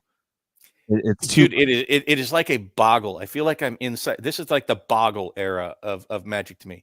Every set is so vastly different from every other. Zolbrain's holding his ground. He said, "Hell no." Hell yeah, you do. If I just handed it to you, you'd be like, dude, you were looking to don't lie, Ed. You were looking to pick up a pack at M30 at the Las Vegas. At first. Okay, so what? It's at first. Now, I guarantee you, if I walked up and handed it to him, he wouldn't go spit on it and hand it back to me. Yeah, no, I love you, Ed, but come on, get real. At any rate, the potential is there, right? And I think that they can return to greatness. The era that they're in right now, they've created so much instability, right? And just by nature of what they're doing. Look at, set after set after set, there was some stability where people could wrap their head around, they could settle into it. And then people would be excited about and embrace change. Now you're changing things so much that it's just a turnoff to people, right? Because it's rapidly changing drastically between each set. Yeah. For the skews, for the types of foiling, for the types of borders, for the types of how many variants are in each different set, what special thing, like there's nothing consistent. Like you have no idea what to expect out of the boxes. And like some change can be good, but think about it this way. Think about like all the changes they do in terms of furniture in your house, right? Every once in a while, if you get a new couch, you're like, hell yeah, I get a new computer. Awesome. Get a new computer chair. Baller. Got a new mic. Great. But if everything changed every day in your house, or even if it changes often as WotC's changing the product lineup, I think it would be unsettling for you to even live in your own house. You'd be like, okay, we need to chill. I don't need a new chair. Let me like this one. Let me try it out. Let me wear it in. Let me enjoy it. Yeah. And I'll like the new chair a year from now. Right. And that's what I'm talking about. That's what like WotC is just like the boggle machine is that they're hitting it every single set. And it's kind of there's no way to settle in. All right. So I am trying to figure out, and maybe we can help our audience here too, is what exactly is the cards that they're printing for the serialized, because I'm really super confused. I get 1% of packs, so these are going to be really rough to get, like any of them. You'll have to you can do a Control F and hit serial. Okay, Control F. Ooh, there it is. Okay, and cereal, and not like the kind you eat. Yeah, I know. It's about the dude. Will you let me type? It's being weird. Okay. I spell no. Here. Okay. So here, Halo foils and serialization. There we go. The Multiverse Legends have extra special versions and collector boosters. Each Multiverse Legend card also appears in Halo foil. Right. Okay. So that's each Multiverse Legend. That means all of them. Right. All right. So Halo we'll get a Halo. Are exclusive to the collector boosters. So this is like part number 2. So you have the Multiverse Legends, which you have one in every set pack, but you can't get the Halo foils, right? So you can only get the Halo foils in the collector boosters, which will appear at a rate of about 10% of the boosters. Well, hold on, go back up a little because I'm still reading and I'm actually watching you on YouTube, so it's a little slower. I can't read it on the computer. So the Halo foil uncommon will appear in about 24% of collector boosters. Halo foils always have a planar frame treatment. Each Multiverse Legend also has 500 serialized versions. Right, so every Multiverse Legend has a serialized version. Each serialized card is numbered from 1 to 500, and appears on a double rainbow version of our traditional foil. Okay. Right. So that's. I think there's going to be an exception here. I'm pretty sure that the serialized Praetors, you're going to get to that a little later, have unique art. Right. It won't be. Yeah. Like they just said, if you can scroll back up a little bit. So I want to point out this little difference. Oh, nope. You're already down too far. Yeah, if you go back above where they were talking about the Halo foil. So I really want to point that out so people are clear on this. I think some people are going to be a little bummed that so each Multiverse Legend has 500 serialized versions, right? And that would include the Praetors, but I think the Praetors are going to have a little special thing. So only those 5 cards. Each serialized card is numbered from 1 to 500 and appears on a double rainbow version of the traditional foil. Not the Halo foils, but the traditional double rainbow version. Right? Yeah. So it's not the Halo foil. It's like what you see down there. That is not Halo foil. I think if you play it, you can see like they'll turn it and you can see that it's not Halo foil. Yeah, yeah.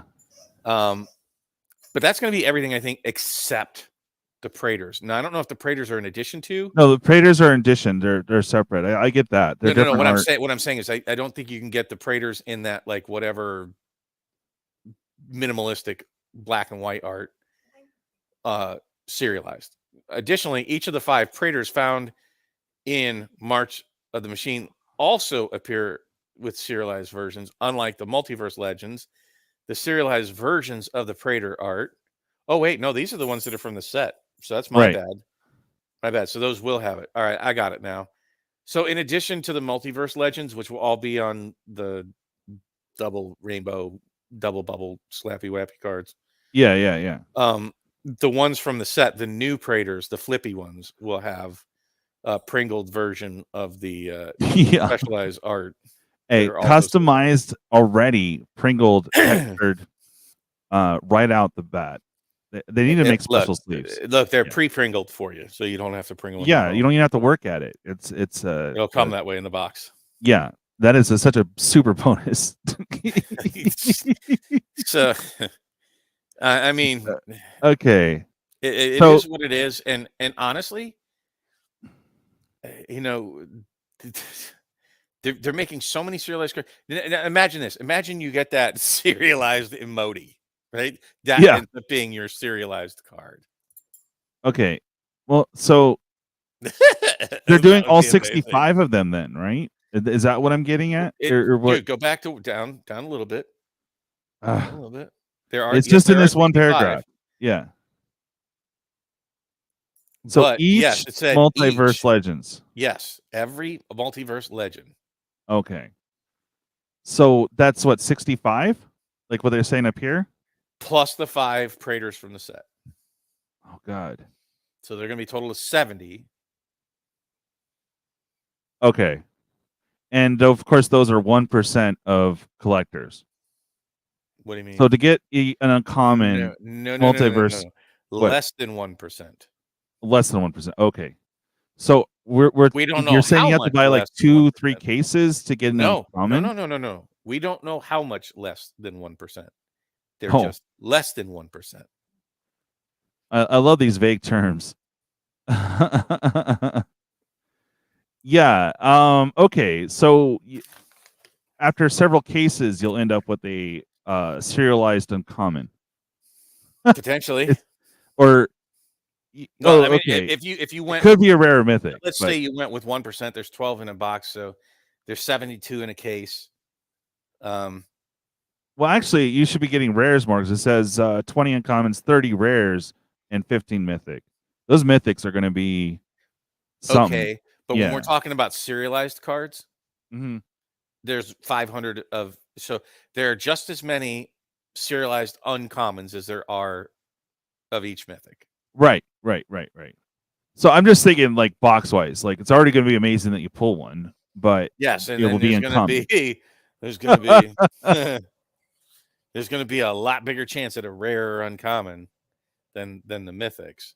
But it doesn't really matter. I mean, it's so absurdly rare. It's like, oh God, Coach wants something. Who doesn't want something? I want something.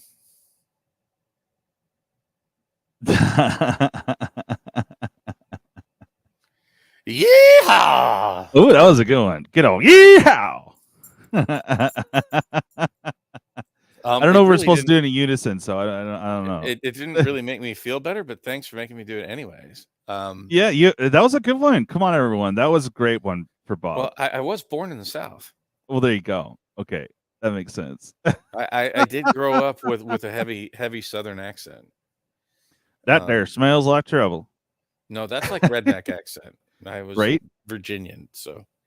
Oh, Virginian? Okay. Yeah, very different Southern accent. Aristocratic South is what they call Virginia and North Carolina. Hey, but Michael Superbash said that was a good one, Bob. He kicked my ass. Thank you. He totally kicked my ass.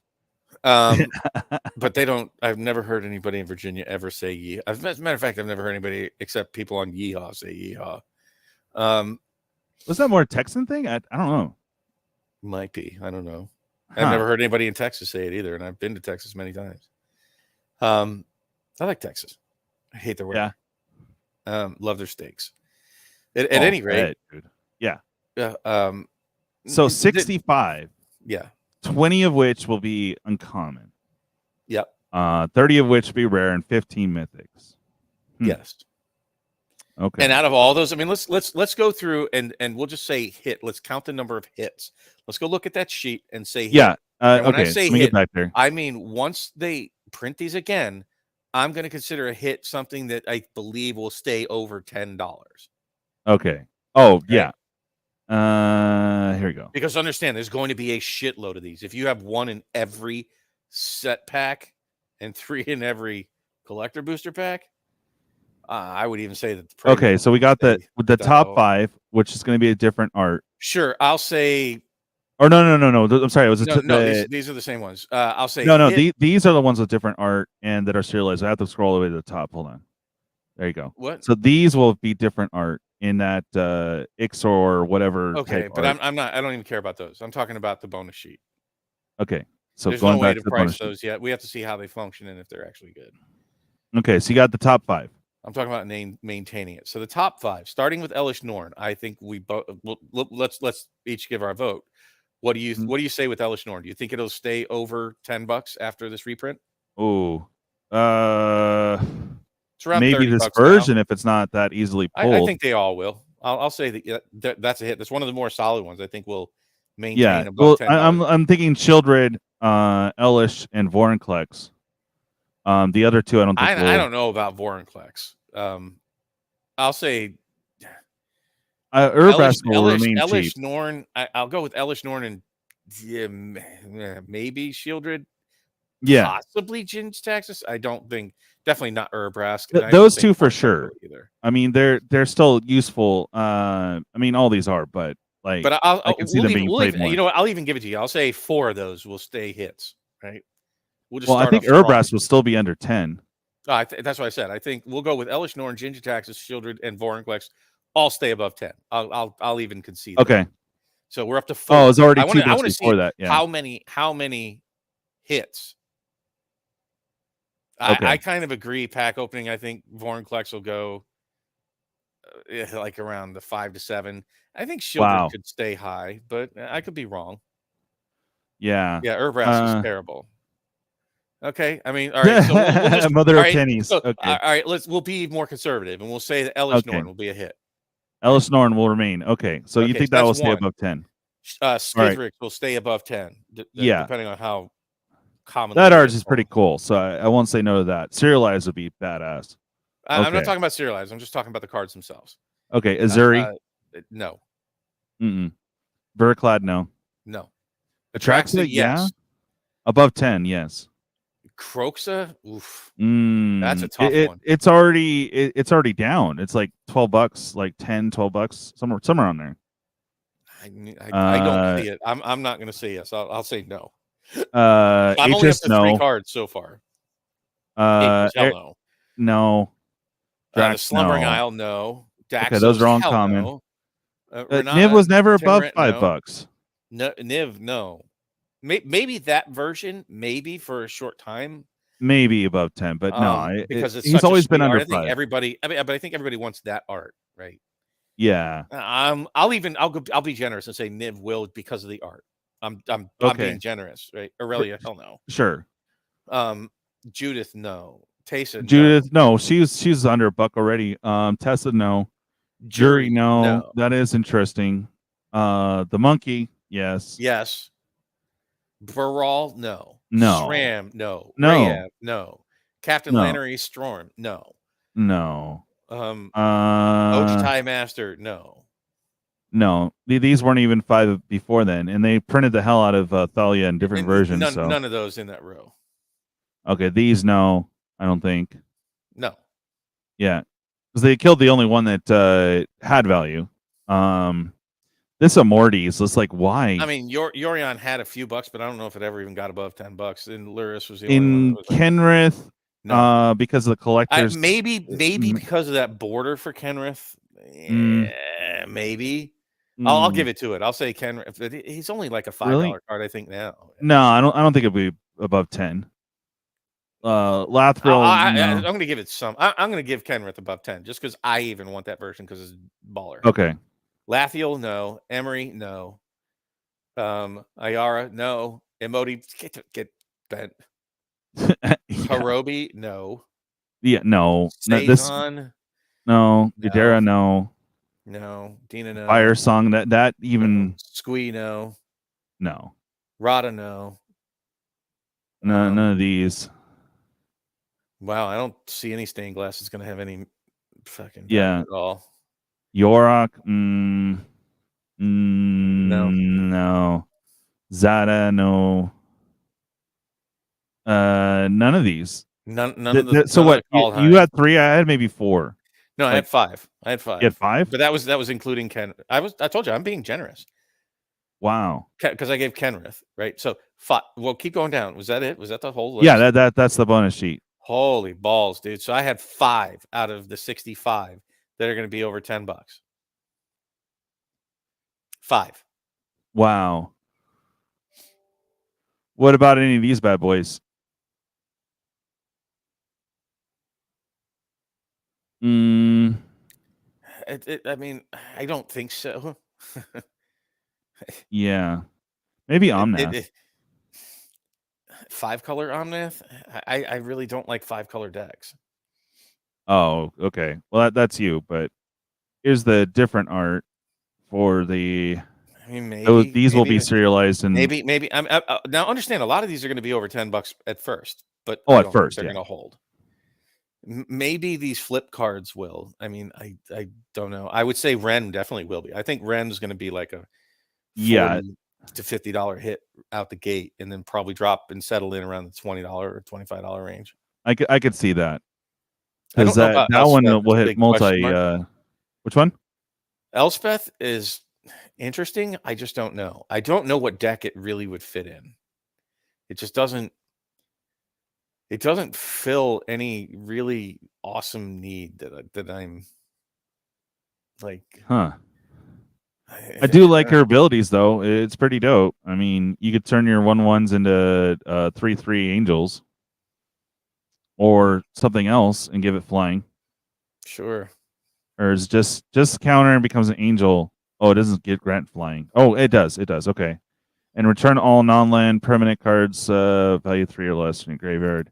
That I could see being played. What about Chandra? I don't know. Like again, so I'd imagine that Elspeth's going to be like a $20 out the gate, maybe $15, $20 for Chandra out the gate. I say $40 out the gate, 30 to 40 for Realm Breaker out of the gate. Yeah. But I see all of them dropping drastically. That would be these are just predictions, just pulling numbers out of my butt. Yeah, not official numbers, but yeah, I mean, I could see that. I think there's always surprise cards that are. The people have made a lot about the Fairy Mastermind, and I just Fairy Mastermind. We're so maybe that'll be like a $10, $12 card out the gate. Oh, this one, the Fairy Mastermind, yeah. For modern purposes, that there's potentially play, but I think that's just people going to be playing with it to see if it actually replaces Ledger Shredder, which I just don't see it happening. Huh. Because to me, like that, the bottom ability is useless. Like yeah, because you have to do it twice every turn to really gain a card. So it costs you 8 if they don't have their second card draw. You know what I mean? Right. So let's imagine that people are like, okay, for most of the time before I kill this thing, I'm not going to draw. Like people don't draw as often as you think they do. Right. And when they do, it's usually an absurd amount that they draw. Right. It's not like I'm drawing 2 cards every turn. That's just not. It's like you get 1 or 2 draws the whole time. Right. That this would matter before it dies. And it dies so easily. So in essence, it's a flash 2/1 flyer for the major part of it. Oh, I see that, Adam. Oh, you're out. All right. Night, Adam. I missed that earlier. Okay. Yeah, some of the art's pretty cool. Skittles. Skittles said it would be about 25. Tracks over 35. Really? Okay. Yeah. No. Those will be about 5. Again, that's why those are in the 5. So let's think about this. Like, so when you talk about serialized cards, there's like 5 real hits in the serialized cards. Yeah. I agree with that. I mean, maybe the new Praetors are going to be valuable potentially. Well, okay, we'll see how it goes. Yeah. And I would have thought that would have been a far better direction, to be quite honest, if they were going serialized, is that they showcase like their new pushed card. You know what I mean? Like Elish Norn and Mondrak, could have been amazing. If those had been like if there's only like 5 and they chose your top 5, maybe 1 in each color out of each set. You know what I mean? Yeah. To push like that. And keep it to like those low numbers to make them really something special. Like I said, I think that they're close. I think Magic can do some amazing things. Like some of the artwork here, I think is just amazing. Some of it I think is very stylized, and like these don't appeal to me at all. I just think it's kind of lazy ink splotch, Rorschach test. Yeah, we're all entitled to our own opinions there. Yeah, but I mean, I get it that some people love it, but I think some of the things that they're like almost universally loved are like the storytale artwork. People generally love all that. There's some art that just appeals more universally than others, and I don't know how to define that because I'm not an artist. I'm an IT guy. Right. But I think that there is some classifications of artwork that are more universally appealing, rather than just going like this manga art. So and with that, what that has to do with a collectible is, you're going to have to sell to. You got to find the right ass for the right seat. So I think it'll be seen how these things, how they play out for these new flippy Praters. Oh, he likes the new Urbrask. I mean, sure. I mean, I don't doubt it. What I'm saying is, are you talking about the art or are you talking about the card itself? The card I thought was like one of the better Urbrasks. Yeah. But oh yeah, we'll see how expensive they are. I think it's gonna, somebody's gonna have to break it in a deck. Somebody's gonna have to create, like a really either competitive deck in like the Modern or Pioneer format to make these baller. The thing is with like Modern and Pioneer, is that they seem so ultra sensitive to anything that's costed over 3 mana, right? Like it's just very hard to get anything above 3 mana into a Modern or Pioneer deck, right? They're so fast, and everything's got to be low to the ground. You just don't see big casting cost stuff, and if you do, it's delve stuff or cheated stuff. You know what I mean? It's not, not straight up just you can wait to get there. He agrees with the Bob on the Acre treatment. It's some of it's cool, but some of it not so much. So we'll see, kind of like where the values rest on these. I think the playability of the new ones, they'll have to prove themselves before they have a real price point. I think until then, most people are going to be probably in that like $20 range, like would be my guess, just as a starting value, and go up or down from there. I think that's a safe price point. But when I'm talking about the hits for like the serialized, and these have to be included in there because there is the serialized version of these, possibly a hit, could be a hit now. And then like these would be the ones I'd probably, if I got the hit, I'd probably want to sell it if it was high now, I don't know that it can maintain. At any rate, like I said, I don't think there's going to be that many that are going to be super high dollar serialized cards. Like I think serialized cards, the more that they print over and over again, like when you look at it in Lord of the Rings, right? They at least picked like the most solid card you could ever pick to put serialized in there and really bank on that selling boxes. And that's the Soul Ring, right? Right. None of these are Soul Rings. No. Right? Not even Ragavan. I take him out of most of my commander decks because if I don't have him in my opening hand, he does nothing. Like, right. It's like a 2/1. It's like, haha, that's funny. Yeah, exactly. Especially once they get an actual creature out that's a freaking 3/3. You're like, oh, I can't do nothing with it now. Dude, all they need to do is get a freaking 1/1. Yeah. So Ragavan has like, it's a beast in its niche, but it's very niche. And I put it in my monkey deck because he's a monkey. Right. But that's a fun deck. I still need that banana throwing monkey. Kibo. Yeah. Dude, you can get him. I know he's cheap now. I know I could just pick him up. I'll pick him up. It's a fun deck, but I mean, it's really just a kitschy kind of fun deck, and it's great in commander raids, and probably not as great in other formats. Speaking of which, from our conversation, I kind of picked some stuff up, and needed it anyways. I think it's going to be a fun draft environment. I think as far as adding, it's not going to be Crimson Vow. There's enough in this set that it's not going to be pooped on. Like, I don't think it's a bad set. It just doesn't bring anything to the table for me. Yeah. Okay. So I picked up some stuffs. Really stoked on this bad boy right here. Oh, nice. Finally have one. Which in Commander Raids is super. Oh, dude. Well, it can burn you in Commander Raids too, so you got to be careful with it. Yeah. Because it pumps the boss's creatures as well, right? Right. It's like, ooh. Brutal. You talked about that one night. Yeah, the and it mana did fill a charge dragon spot. So I was like, oh hell yeah. So you said dude. this in Commander raids. And in regular raids, understand that the joined forces mechanic, that is a very political tool, right? Like you have that in hand, and the big guy on the board is open in the air, right? Yeah.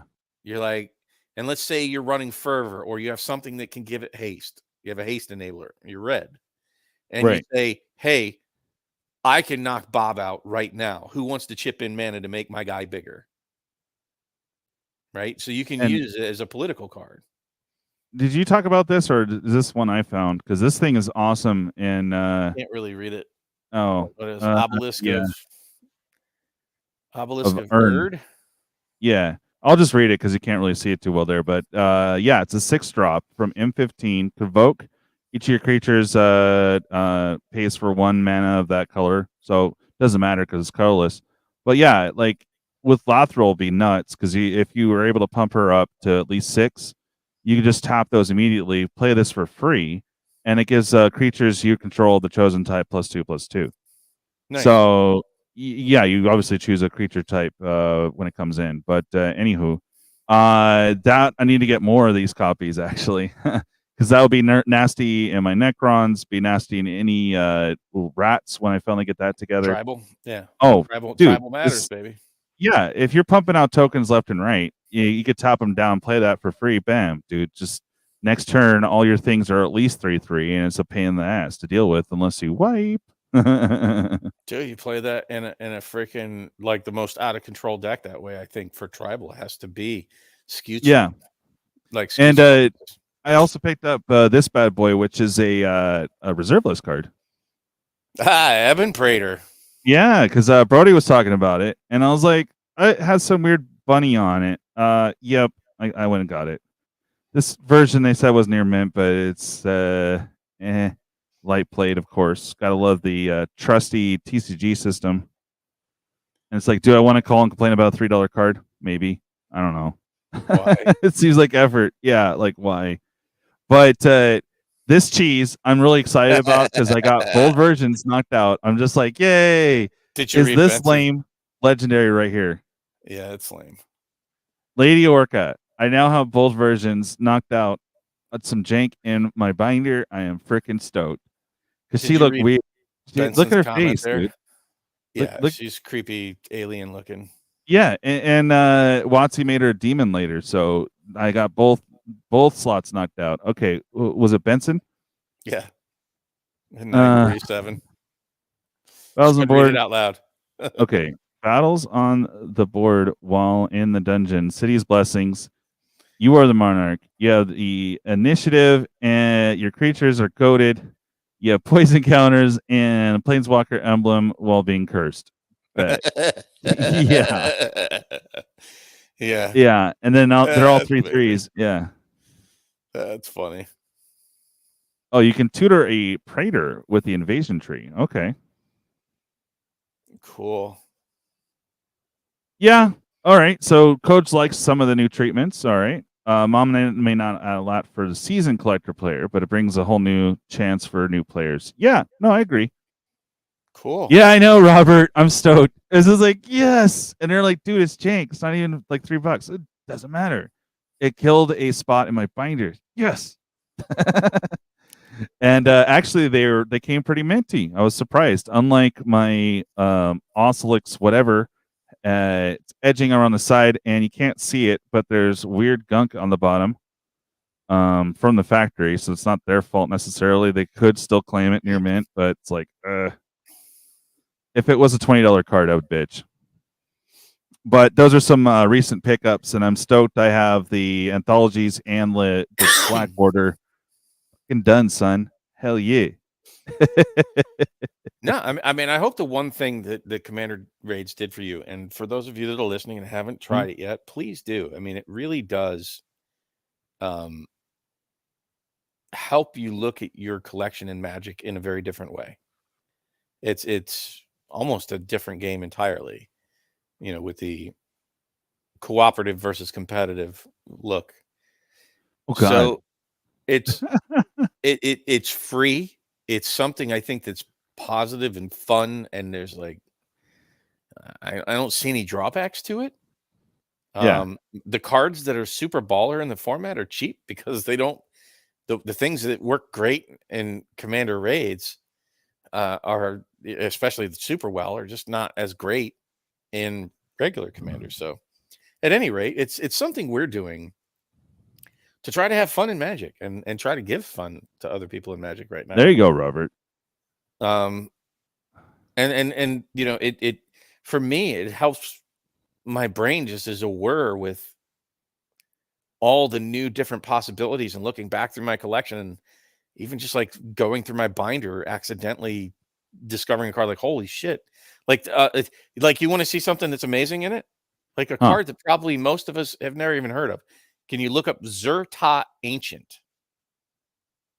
Like spelling? I wonder what the hell the price is on that card. Probably like 15 cents. ZHUR-TAA. Let me see if I can probably pull it up here rather quickly. But this is to the point I'm trying to make. I see it. Gives new life to cards that you just really didn't think of. It's a Dragon's Maze 27-cent rare, right? And this thing is amazing in Commander raids. No, I'm gonna have to pick it up anyway. This is a beast. But did you see what it Might does? have it. Whenever a player taps a land for mana, that player adds 1 additional to his or her mana pool of any type that land can produce. Sweet. So that's everybody at the table. And let me ask you this: how many lands does the boss monster tap? None. Right. Yeah. It's pretty cool. Oh, to see if I even have that. Thank you. I really appreciate that, Coach. And I hope that's not trolling. I never know with you. But we've worked really hard at it. And, you know, like I said, I just honestly think it needs to get in front of people. I think most people that have played it have enjoyed it. And it makes them think about things in a different way, their cards in a different way. It kills him, but he has a way to remove poison counters, and depending on how many players are playing and which mode you're playing in. So it's the way the poison works, if you really want to know, is in easy mode, it takes 5 poison counters per player. So if it's only you against the boss, because you can play it solo, you only need to put 5 poison counters on him and he dies. If it is so 2 players in easy mode would be 10, or 4 would be 20 that you have to get on the boss. In standard mode or the baseline mode, I don't know why we call it baseline, it should be standard mode, it's 10 poison counters per player. So if there's 4, you need 40. In hard mode, it's 15 per, right? So you need 60 if there's 4 players, 60 poison counters on the boss to kill it. It works just the same way. But he also has some roles, and I think there's multiple roles that he can remove poison counters on from himself in some formats. So that's cool. It is a mechanic that works. The things that don't work at all because they would just break the format or warp the format are things that prevent the boss from casting spells. Like then the boss is just a punching bag and you're just going to win. So that we had to like essentially out and outright say it doesn't work. There you go. Yeah, I try to play several times a week. I make myself available. I'm always in the Discord channel looking for games and whatnot. We had to like change the way that counter spells work, right? So they're more like a chaos warp against the boss that you make him re-roll, right? Oh, I see. Like that's a counter spell, you can cast it and it doesn't stop him from casting, but he has to re-roll that effect. So if it was something like sacrifice all creatures, shit, re-roll that. We don't want to wipe the board state.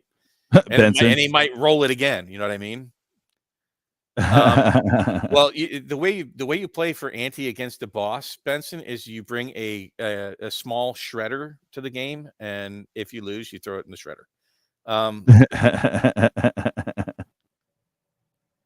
Oh my god, we can get into like how very specifics if you want to. We actually have a rulings channel, so go check out our Discord, and there's a rulings post that, Bob. channel.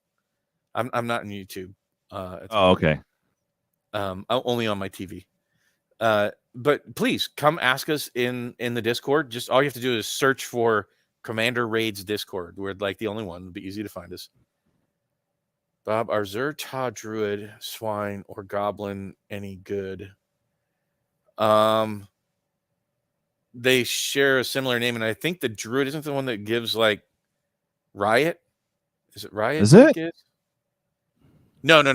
I think it is. No, sorry, it's not. What does the Zerta Druid do? I had it in the deck once upon a time. But what I was saying is I was leafing through my binder.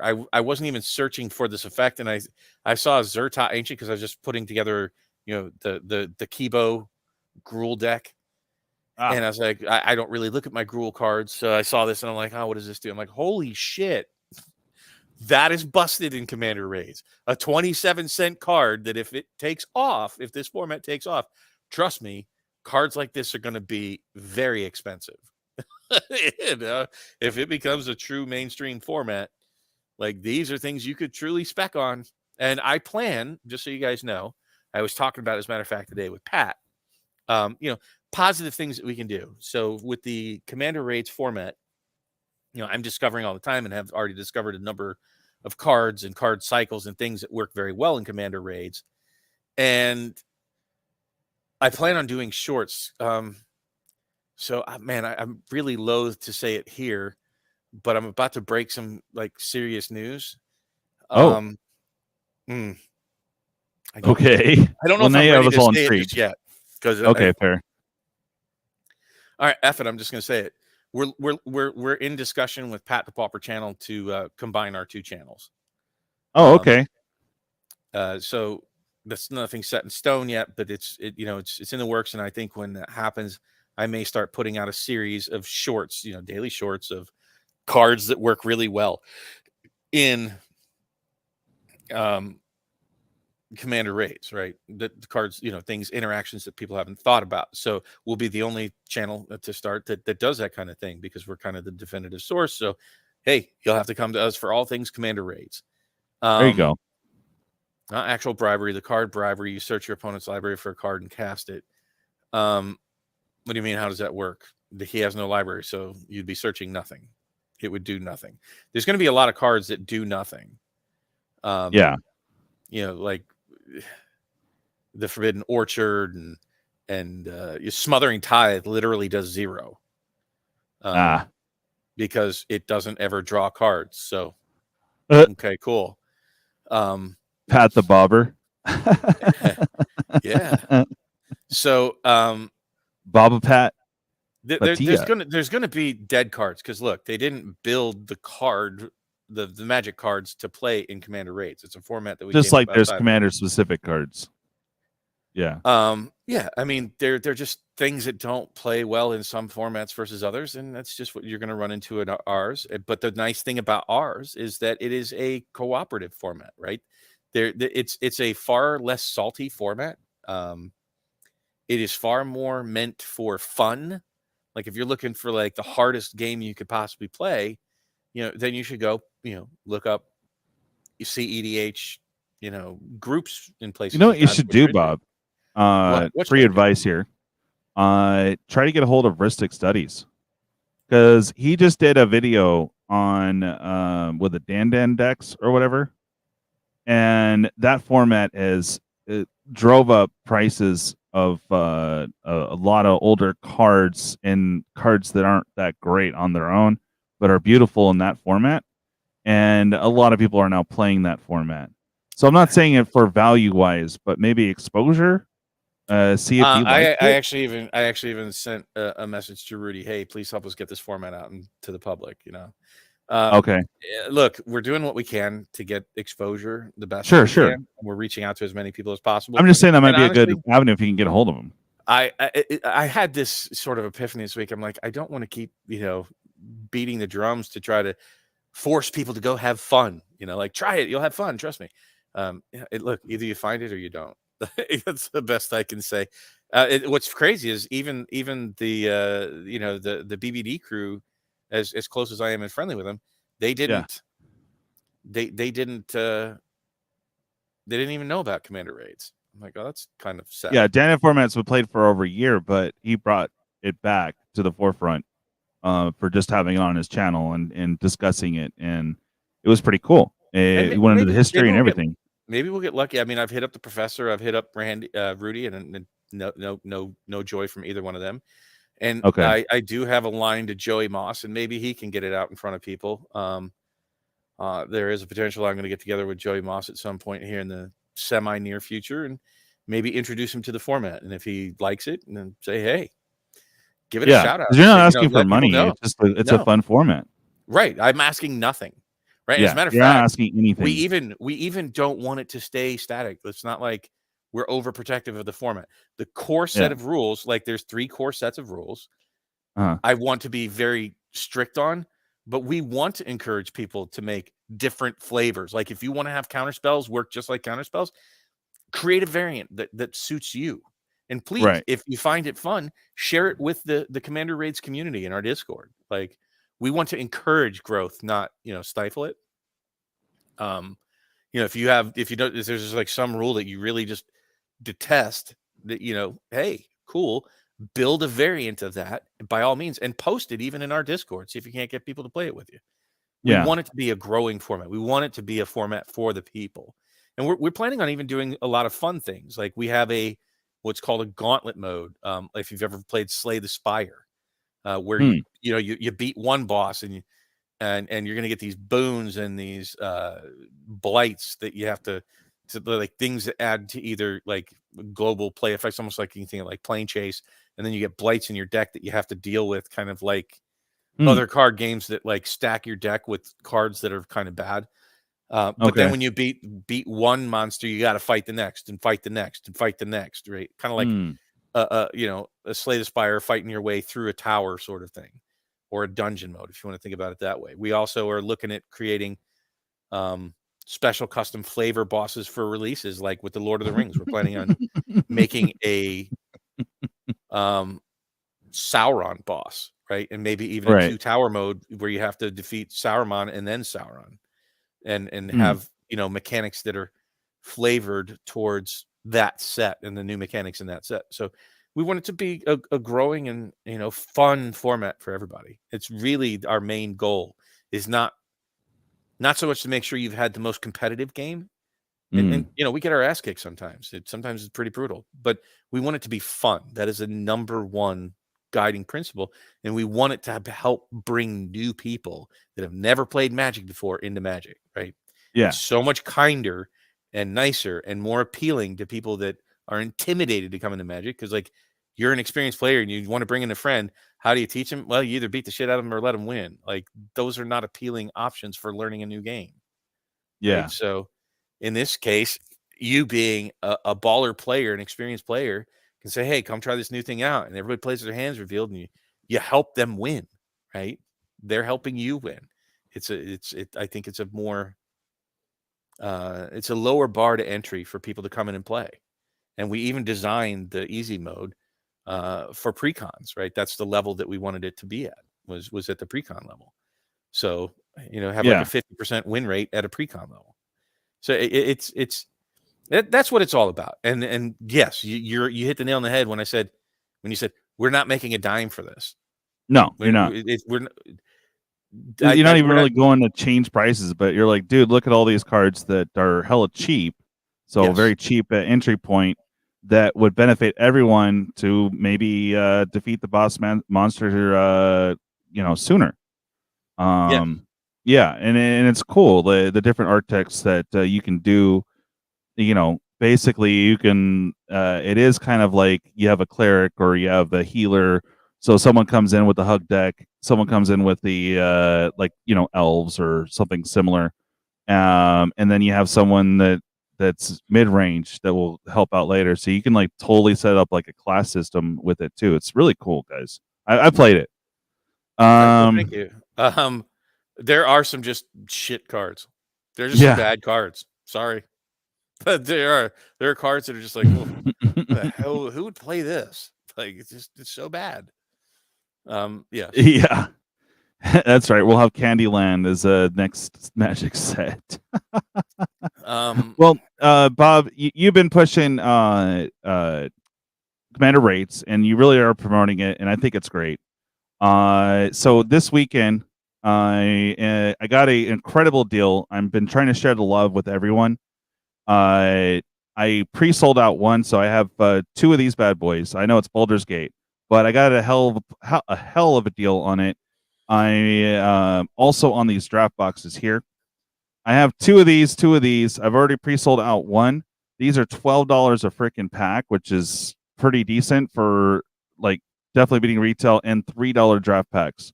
I am attempting to sell them all out by Saturday, so that I can get a. We have several people on the channel that have won sponsored shorts, so that's basically a free pack that are going to be coming out of a mom set after these are sold. Pay back my homie, and then go get that mom set box for the channel and for all the people that have won packs on the channel.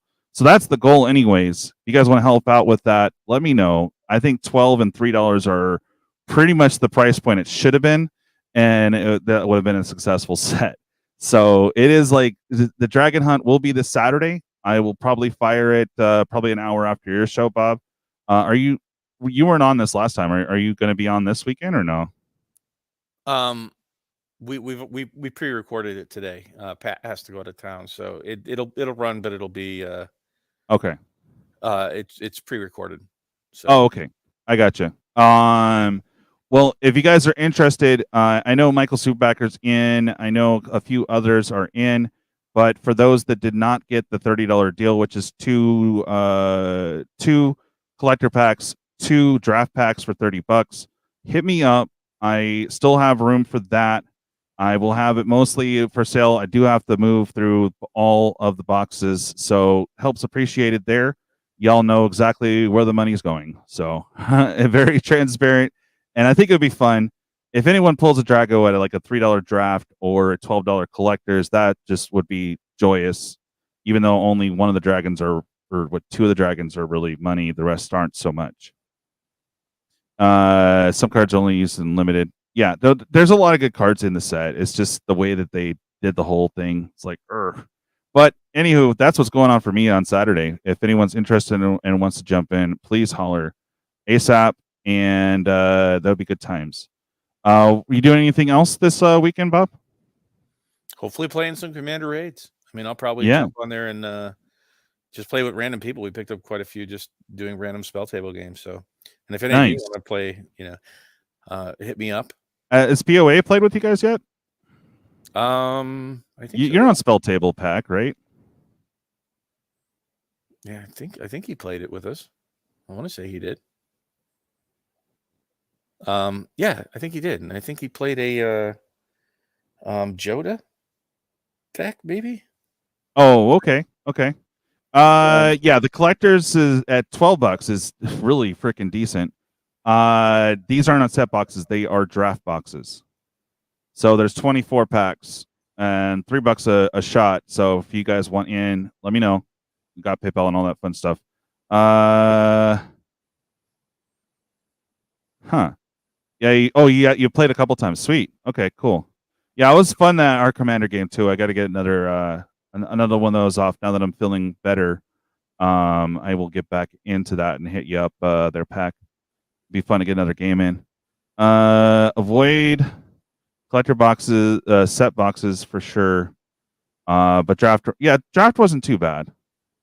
But the set boosters were dumb, man. They got us excited with New Capenna, teased us with some actual good cards, and then we were back to getting common and uncommons again in the set slot. It's just like, and you only get 18 packs. It was just like, dude, the set boxes were lame, dude. And we even did a whole thing on the channel, and it was interesting. Our guy, what's the one that analyst, MTG box analysis. Box analysis, yeah. I talked to him. It's kind of hard to nail down a date with him. I said we do this every Thursday, so let me know. It'll be good to have him on here, and he would have been really interested in that. I said, hey, go ahead and go back there, and you can use it by all means, because that was 9 boxes of the set that he could do as analytical stuff on. Yeah. Anyway, it was an experience. Yeah. And I was like, let's do Dragon's Maze next. No. As a matter of fact, I've had some brutal openings since then, just privately, and it's just like, I bet, dude. Oh God, it's been a little rough go. But lately opening stuff. Okay, here's a monumental thing that you probably didn't notice, Bob. This is the first month we had product crammed down, or besides a couple secret layers, that there was no box this month or March, right? Well, it came out in March. Anything? The truth. The truth.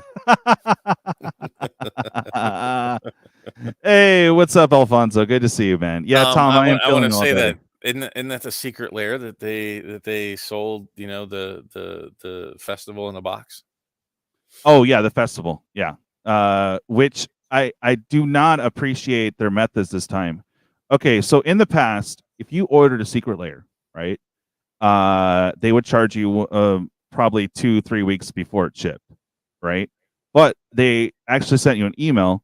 Oh, by the way, we are charging your account this amount by such and such day. At least gave you a day or two. This time around, just took the money, automatic, no warning, nothing. No, they warned me. They did not warn me at all. I have no message. They just took it. No, I had to scramble on like the festival, but no, I definitely have. They're like, hey, wow, I guess I'm lucky. Let me take a look. I actually want to look. Yeah, it's all covered. I'm not worried about it, but it was just weird because it was just all of a sudden like yoink. No. By the way, we are doing this, which is typical. But they actually gave you a message saying, "Oh, we're charging your card on such and such date." Hold on. Did you get the festival? Yeah. Oh, nice. Okay. Yeah, it says on March 27th. It said your festival in a box, Minneapolis pre-order will be debited soon, and then confirmation on March 30th that you've been charged. It should be shipped. Yeah, I got no notice, no blurb, nothing. It was just automatic, and one right after the other, because I only got one secret layer because it was just all cards that said I needed them, so I got them. I didn't go nuts. I didn't buy like the whole thing, but you're talking about the festival in a box. No, actually, we're doing a battle on my channel with it. Everyone's already in on it. Are you talking about the festival in a box? No, they did a secret layer on that too. So it was like the same month. Like this was the one with Tortoise and Koth, I think. Oh, okay. I'm not sure, but it was just yeah. I wasn't part of that, so I don't know. But I do know that. Yeah, but they did that one first, and then the next day they did the festival box with no tracking information or anything. It was like I okay. typically like to debit it just to get it out of the way, so I don't run into Same. that. Like Same. I was planning to do it like that Friday, it, but not that Monday. So I was like, oh. I did that with the heads I win, tails you lose. But something finally felt bad about loaning them money for a solid year before getting my product. I'm like, no, oh God, I know. Themselves. Like that was just no. Yeah, and it was all because of the coin. They said. I don't care what the reason is. I mean, get your shit together. That was terrible. Oh God, I know. Like, and I'm trying. I've been trying for the last half of the show to be more positive because I know a lot of people just don't want to hear the negative, and I get it. That and everybody understands. They've already heard me say over and over and over again about my concern about the reprints. So I want to stop talking about them moving forward. And what can I do that's more more better, more positive. Speaking of which, I had mentioned, I think last time I was talking with Brody, still talking about it. Getting those pre-release kits and for March of the Machine and doing a 4-player free-for-all. Yeah, I was gonna try to get in on that if I can, but things are extremely rough at the moment. But I want to show this to thank you, Alfonso. I got me a weird bunny. Weird bunny. You see it, Alfonso? Alfonso's trying to hit you up, Bank of Bob. Look at that. For you, Brody, 0%. There you go. Evan Predator, yeah. Prime Boo. What are you booing? I don't know. Maybe me because I'm on the show.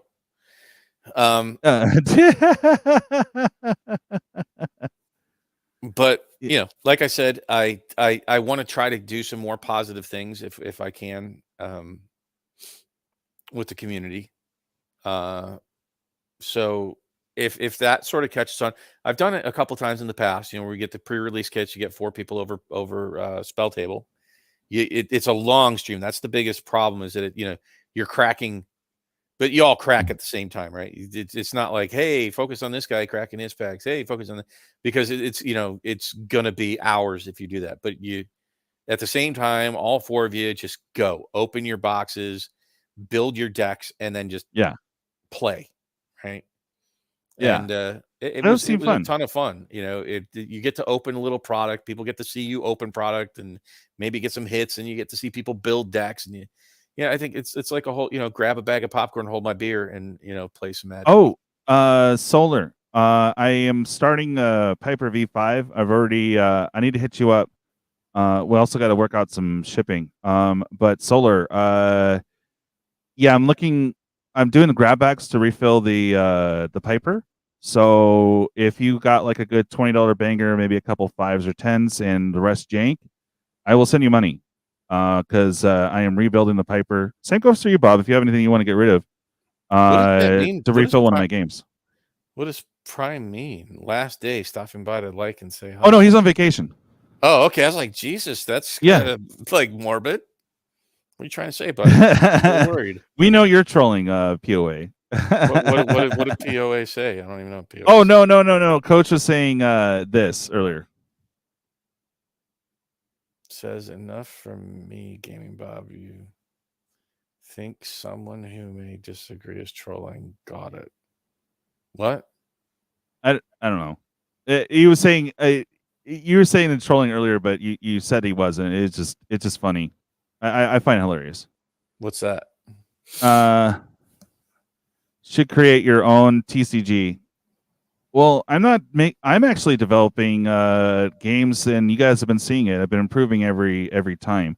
So I'm trying to do like the Commander Piper, the loaded Piper, for every month, and it's just cool. I reach out to content creators like you, Bob, and other people in the community after a game, and I'll refill it. So the money kind of stays within the community per se.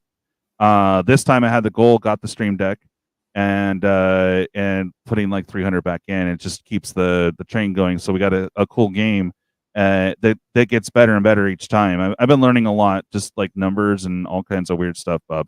But I've been having fun developing the demon games and the loaded Piper. So you've been creating, I've been creating. We all have been. It's great. Do you want that Atraxa, Elf, and Contagion engine? Yes. Which are you talking about from the new set, Benson? I'm a little confused. Yeah, you got some stuff? Sweet. Yeah. I already have it budgeted out, so basically I'll send you 40 and like, so $50, I guess. Should cover shipping and whatever you can do, but just make sure there's like a good $20 banger in there. And I need legendaries and regulars, so it doesn't matter because I'm starting from scratch. So anything you could send, that'd be great. Hell yeah. Yeah. This is cool, guys. See how far I can bring this out. So yeah, I got it the next day, and then I got a cord for it, which I have to get a new cord. But here it is. Right now it's set up to do some fun noises. Here's one for you, Bob.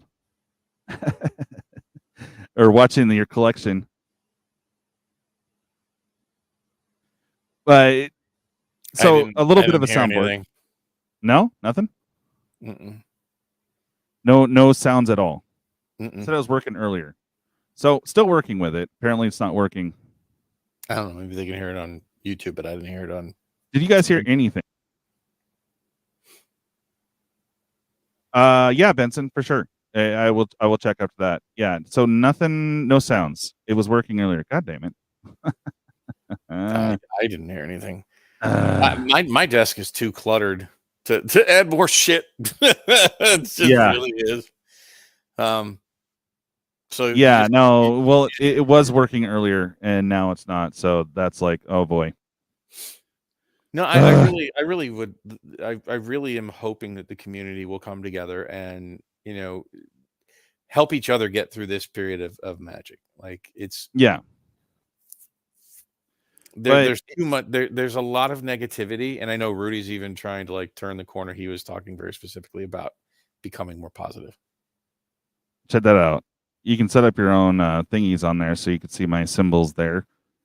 I just put up a light music collection. You guys can't hear it at the moment, but some of the old YouTube stuff, you can change up the logos on here. Super cool, man. Like, I'm bummed that you guys aren't hearing the noises. No sound. Gotta check the audio output. Yeah, it's being weird. Oh yeah, Robert. No, that's what a lot of the funds went to, was picking this bad boy up. Like I said, I have to get a different cord, and I had it working earlier, but now it's not. So it's like, I gotta figure out OBS too. I'm like, I'm a huge I'll be hacker honest, there. Michael Superbacker. I mean, I thought about it for years of doing that. I'm just too lazy. I am way too lazy For what? to go through what it takes to create. He was talking about us creating our own TCG. Yeah. With us as the cards. It's a lot of work for just even a new format and all that goes into that. It really is a lot of work, and I hate saying that in the public, but there really is a lot of work that goes into the Commander raids and discussions behind the scenes and the constant, trying to get the format pushed out there. It's a lot of work. People ask me even why. And it's just because I believe in it. I think it is. I tell Sherry Vegas all the time, we're on to something. Like, I know we're on to something. We just need people to know about it, right? And even with that kind of faith, it's like, that's a lot of work. It's just a lot of work. All right, can you hear me? Tetra Triumph. I can hear you. You can hear me? Yeah. Okay. You're that. Yeah. Oh, loud. Oh, Jesus. Yeah. That unfortunately no control over sound on that, but I don't think it's gonna play. Let's see. Do you hear that? Nothing? No. Nothing? Okay. Okay. So still needs a little bit of work. I got it to work before, and it made me sound very like less than here. So it's still messing with it. I'll get it going though. But I'm glad now you guys can actually hear the stuffs. That was loud. But I have super loud. I don't know why.